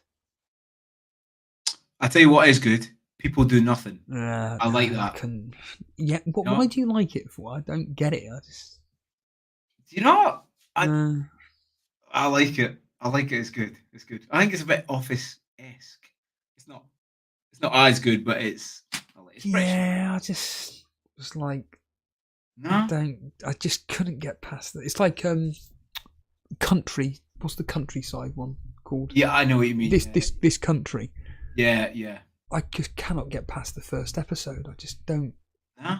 No, I can't get my head around it. I'm like, there's nothing for me. I tell you what I've been watching reruns on YouTube, and I think it's been on about Channel 4 now. That it didn't get. It wasn't like a sitcom. It was a comedy thing, and I don't think it got its plaudits at the time. Was Face Jacker? Oh, fucking hell! Phone Jacker. Oh, don't. I was watching, funny enough, highlights as well on Face Jacker. It's probably the algorithm, isn't it? And it comes in from like Peep Show and stuff like that. I couldn't remember certain sketches, and I didn't realise how funny that DeFrace was in the wheelchair. Yeah, is it the one where he goes to the baseball game? Oh my god, yeah, that woman. I seen that the other day, and I was like, "Oh my god!" But the thing is, Shane, you've got to remember this. This was at a time when cameras weren't that readily available. Yeah. So it's all legit. Like I'm really cynical. So, for instance, today this video on YouTube popped up from 4 years ago, and it's entitled "Builder stands up to angry neighbour," and the thumbnail is just of a jacked up builder. I'm thinking, right, you've got my attention. I'll watch it. And don't get me wrong, the builder was, so basically what it is that there's a neighbour going absolutely mental at this builder for using an angle grinder, and the builder is just, this bloke's going mental at him saying, "You've made all this mess," and the builder's just politely saying, "Sir, we're going to do our best to clean everything up. We're more than happy to clean up your area." He's doing it in a really calm manner. But I just wrote a comment saying, the cynic in me thinks this is fake and a setup, because how is it being filmed, apart from being on a mobile phone? What a coincidence that is. And secondly, no one's even mentioning the fact that, can you turn that phone off, please? Stop filming me. I always get a bit cynical about it. It's like with a lot of things on TikTok or YouTube or whatever. It's too coincidental that, oh, funny how there's someone filming and no one's making a noise about it. But anyhow, but with Face Jacker, that, because no one knew about hidden cameras, the things, I mean, Augustine, the things that he did, the one where he sits in Asda or Morrison's, that's amazing. It's actual reactions. It's a time where people weren't used to getting filmed. So now you're probably thinking, oh, there's something going on. Changing your reactions. The one, have you seen the one with Brian Berdomby, where he goes into an art college, a prestigious art college, by the way. Yeah. And he has a draw-off with the tutor. Yeah. And he's like, oh, I'll have a bet, whoever wins it gets to teach the class the rest of the day. And obviously this guy, they get like, oh no, it's 5 minutes. And this guy draws like an unbelievable picture. He draws like a shit one. If you've not seen it, go on YouTube it. YouTube Brian Berdomby art. It'll come up. And at the end, they turn around and he's like, all right, should we have a vote? And he has a vote and he's like, well, that's quite clear. I think you should take your leave. You do. And he like tries to force him out of the class. He's like, I'll be taking over. And honestly, like the reactions, because it's comedy gold. Man. It's when the pair of them say, but it's my class. It's my class. It's my class. No, it's my class. And this just... Yeah, and he's so polite about it. The guy's proper polite, and he's thinking to himself, what's this guy on? And he's like, it's my class. Honestly, go and watch it. Phone Jack and Face Jack. Face Jack. Well, what I find so amazing about Phone Jacker is how they've cleverly edited in the animations to the voices. Yes, it is fucking incredible. That's what's so clever about Phone Jacker. In fact, are you a fan of the XFM Ricky Gervais shows? I'm talking about the radio. I actually wrote that down when you were talking about Ricky Gervais. So, somebody on YouTube, now he's only done a couple, but they have done cartoon versions of some of the XFM radio scenes. And the detail that they have put into every single little sound that is made is incredible. And that's what Phone Jacker did. Every single minuscule detail was put inside the animations.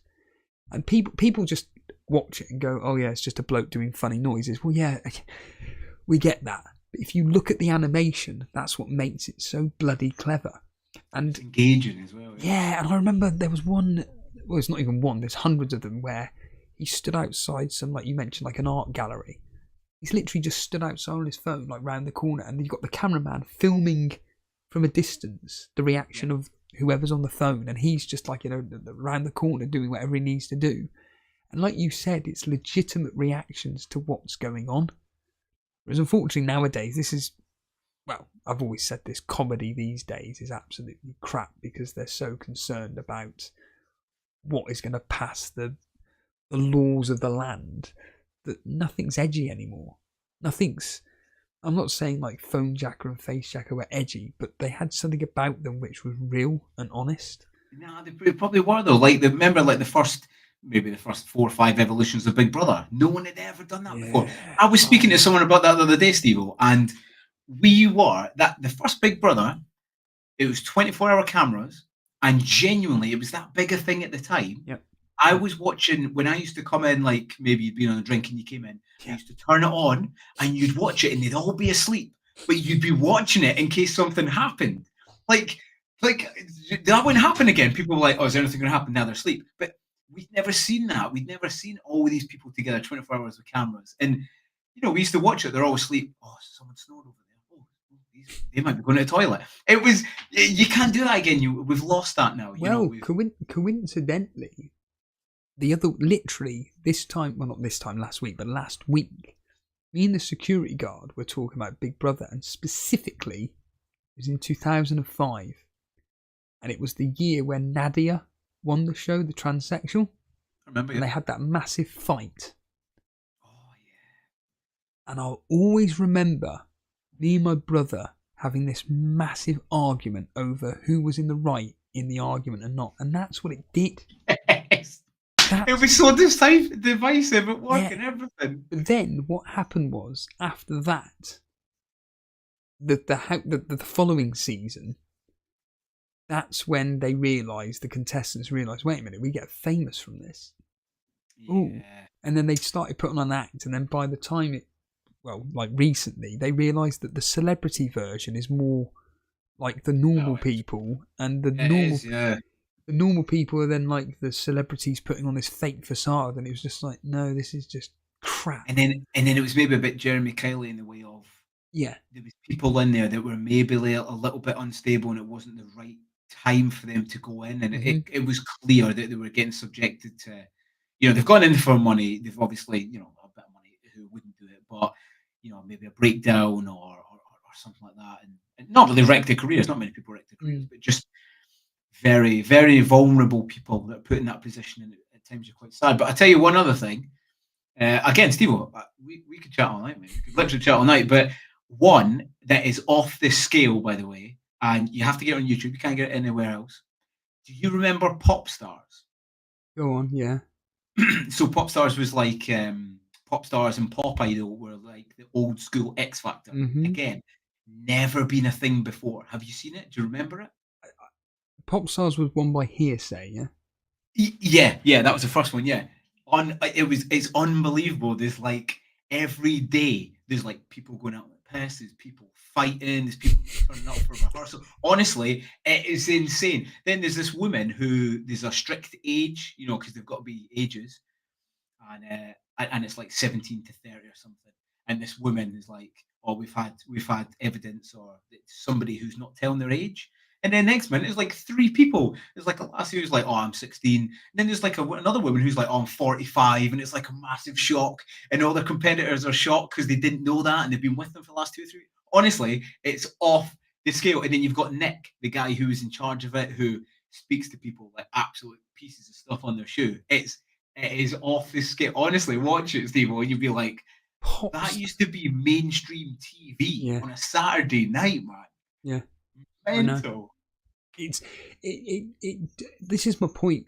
Like, this is why I love doing history lessons into TV and go, was it really that good back then? Is it just nostalgia, or was it actually just crap? And actually realise, no, it was really, really good. Like I watched, you may have seen on X, I posted it, but someone put up a thing about the Big Breakfast and going through the years of the Big Breakfast. And when I was watching, I was like, bloody hell, I remember how good this was with Johnny Vaughan and Denise Van Houten. Yes. It was even with Chris Evans and Gabby Logan, not Gabby Logan, Gabby, whatever her name is, incredible.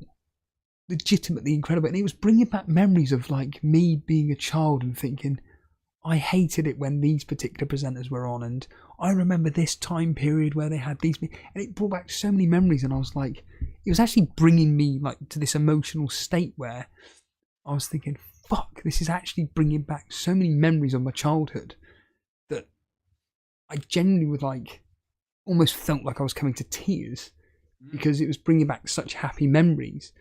Whereas you don't get that, unfortunately, with TV now, where it's trying to get you to embrace it. It's just about essentially just, we want to get through this as quickly as possible so we can move into the next thing, and unfortunately 100%. Yeah, you want to consume it, right? What's the next thing? Our attention span is so short, and people forget still. Like, again, listen, we're not that old. I know I'm FPL veteran, but I'm not. We're in our 30s. We're in our 30s. Yeah, but we're both 30s, is what I'm saying. And people forget that you couldn't pause TV, you couldn't record TV, you couldn't then get it on YouTube. Like, if you watched, you'd have to watch it on the night. And then because it was a big thing, you then went into work, you then saw your friends. Oh, did you see that the other night? Oh, yeah. It was in the moment. You couldn't just record it. And we've lost something. Again, we're kind of going off FPL pod, but we've kind of lost something within that maybe actually relates back to FPL of you're in the moment in something. Do you know what I mean? You're together in something, and that's it's quite sad we've moved on from that. You know, that lifespan we lived in, you'll never repeat that Yeah, originality. I think going on to something that you said earlier is that we have so much access to everything that nothing seems to stop. So, you know, I genuinely can't think of a time when FPL never stopped. But really, you know, the truth of the matter is that there are people right now, we've already seen it on the sales so far, that people are already like, right, get rid of that player, get rid of this player. I want my points for next week already. Like, you're supposed to be planning ahead, not chasing points. Now, it's always existed, but I just think now it's more prevalent. Yeah. Yeah, it's more extensive when it comes to people just wanting to chase points, because there's so much content out there to access that rather than someone just going, right, Diaz didn't start today, that's fine, but look at his next few fixtures, I want to keep him. It's nope, he didn't start today, get him gone. Who got the most points today? Oh, it was Saka, bring him in instead. And I have noticed, certainly over the last 3 seasons, that the way the game is being played at the moment, it just seems that it's whoever got the most points the week before, we're going to bring him in. And that's what it feels like, and it's just that instant kind of like wanting points, and it's but you that instant. Do you know what it is? You're bang on, Steve. And that it's quite like that instant gratification. Yeah. TikTok, YouTube Shorts, that kind of thing. Right? I've watched that 5 seconds. It's bored me. Bam, next. Bam, next. Bam, next. And that is kind of like the world and environment we live in. But you can see with the game week 6. I'm glad we've brought this full circle back to FPL. If not, it'd be like, that's what we're doing. Yeah, that's it. Is game week 6 wildcard. Did you actually need to? Did you get brought in by everybody wildcarding at the same time? If you kept your same team just for another week, let it go. You know what I mean? You're worried about what everyone else is doing. And this season, that's what I've tried to do. That's that rank there is the first time I've looked at my rank, just over a mil, which actually just now is the points of that close. It's not bad considering I've not had Haland at all. And yeah, just a bit of planning, a bit of patience. Really. Yeah, that's exactly it. Patience. Right, and Shane, can we just get the fuck out of here now? I tell you, Steve-o, I tell you what. One thing I do is just show you something. I always carry it around with me as a little book of quotes. Are you reading me? No. No, listen. Just to wrap up, because I'm sure probably everyone's gone to bed, so we're still chatting. But again, thank you very much for inviting me on. It's a pleasure to come on your show. A lot of top creators come on your show. It's the same with you two. Really, really good. Come on anytime, even just to chat. Those that don't know me from before, again, I'm FPL veteran _. Go and check me out on X or Twitter, whatever you call it. And do try and listen to our new podcast we got out, which is _ the double pivot, also on Spotify, all that kind of stuff. And when you do listen to it, do leave a comment, do interact, do all that kind of good stuff. And yeah, we hope you enjoy it. And Steve, we'll have to get you on there as well. We'll have to bring you on, mate. And Jason. We'll try and condense how long. Yeah, and Jason, obviously. But you're coming though. Yeah, you're there. Steve-o at 6, him at 7, yeah. You know, a bit of trivia in that scene. Both the actress who how the hell have I forgotten her name? Dawn. What's it? Lucy Davis and Ricky Gervais. They generally were having a competition to see who would finish saying 6, 7, drinks at 6, quiz at 7, drinks at 6, quiz at 7. They genuinely in real that was actually a real thing to see who would go on the longest. And anyway, where can we get out of here? And I just want to say quickly hello to Alf has come back. Good afternoon, Alf. Colm is still here. Luke, Leo B, Ronaldo Martin, been on the Office US compilation this week. Right, I'm going to time him out. Gabby Roslin, thank you, Colm. PK7, he's in London this week because he's here for the American football that's happening. Oh, nice. Yeah, so I think Paul is in Liverpool I think, somewhere around that way. So, yeah. Fun fact about Shane, he likes lemons but doesn't like the way they look. Is that true, Alf? Is that true? Alf, I knew that was Alf before even reading it.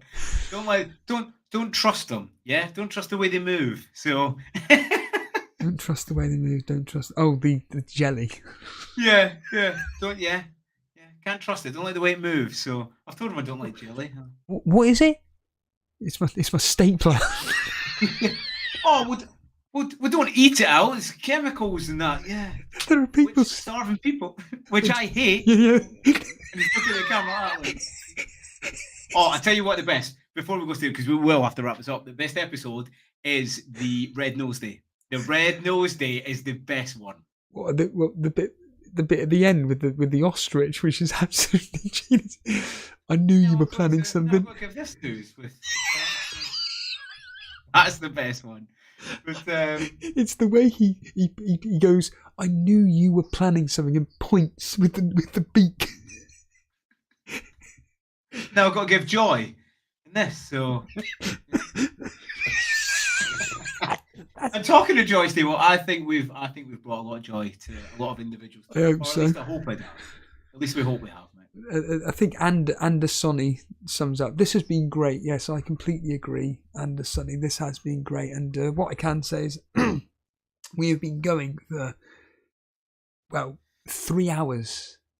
It doesn't seem that long though. It seems about 45 minutes. And that's what I'm like on Juice. I feel like I've been there for a minute and we've really been there for 2 hours. It's ludicrous. But yeah, I really do appreciate you coming on, mate. And we'll definitely have you on again easily. But yeah, as ever, if you are watching on the replay, make sure you are commenting below, letting us know what you thought about the show and whatnot. If you are brand new around here, make sure you're hitting the subscribe button and hitting the like button. If you want to support the show financially, you can join us on Patreon. You get additional podcasts where I'm just basically responding to feedback from the fans. And other than that, I can't think of anything else other than thanks for watching, and myself and Shane will wish you a good Sunday afternoon where hopefully we get lots of points. Shane, is that right? Hopefully, that's the name of the game. So far, we've kind of done it a little bit, but hopefully get more points, mate. Hopefully. So do I. Come on, dunk. Come on, dunk, is what I'll say. Cheers, Shane. Cheers, Steve. See you later, guys and girls. Have a great weekend.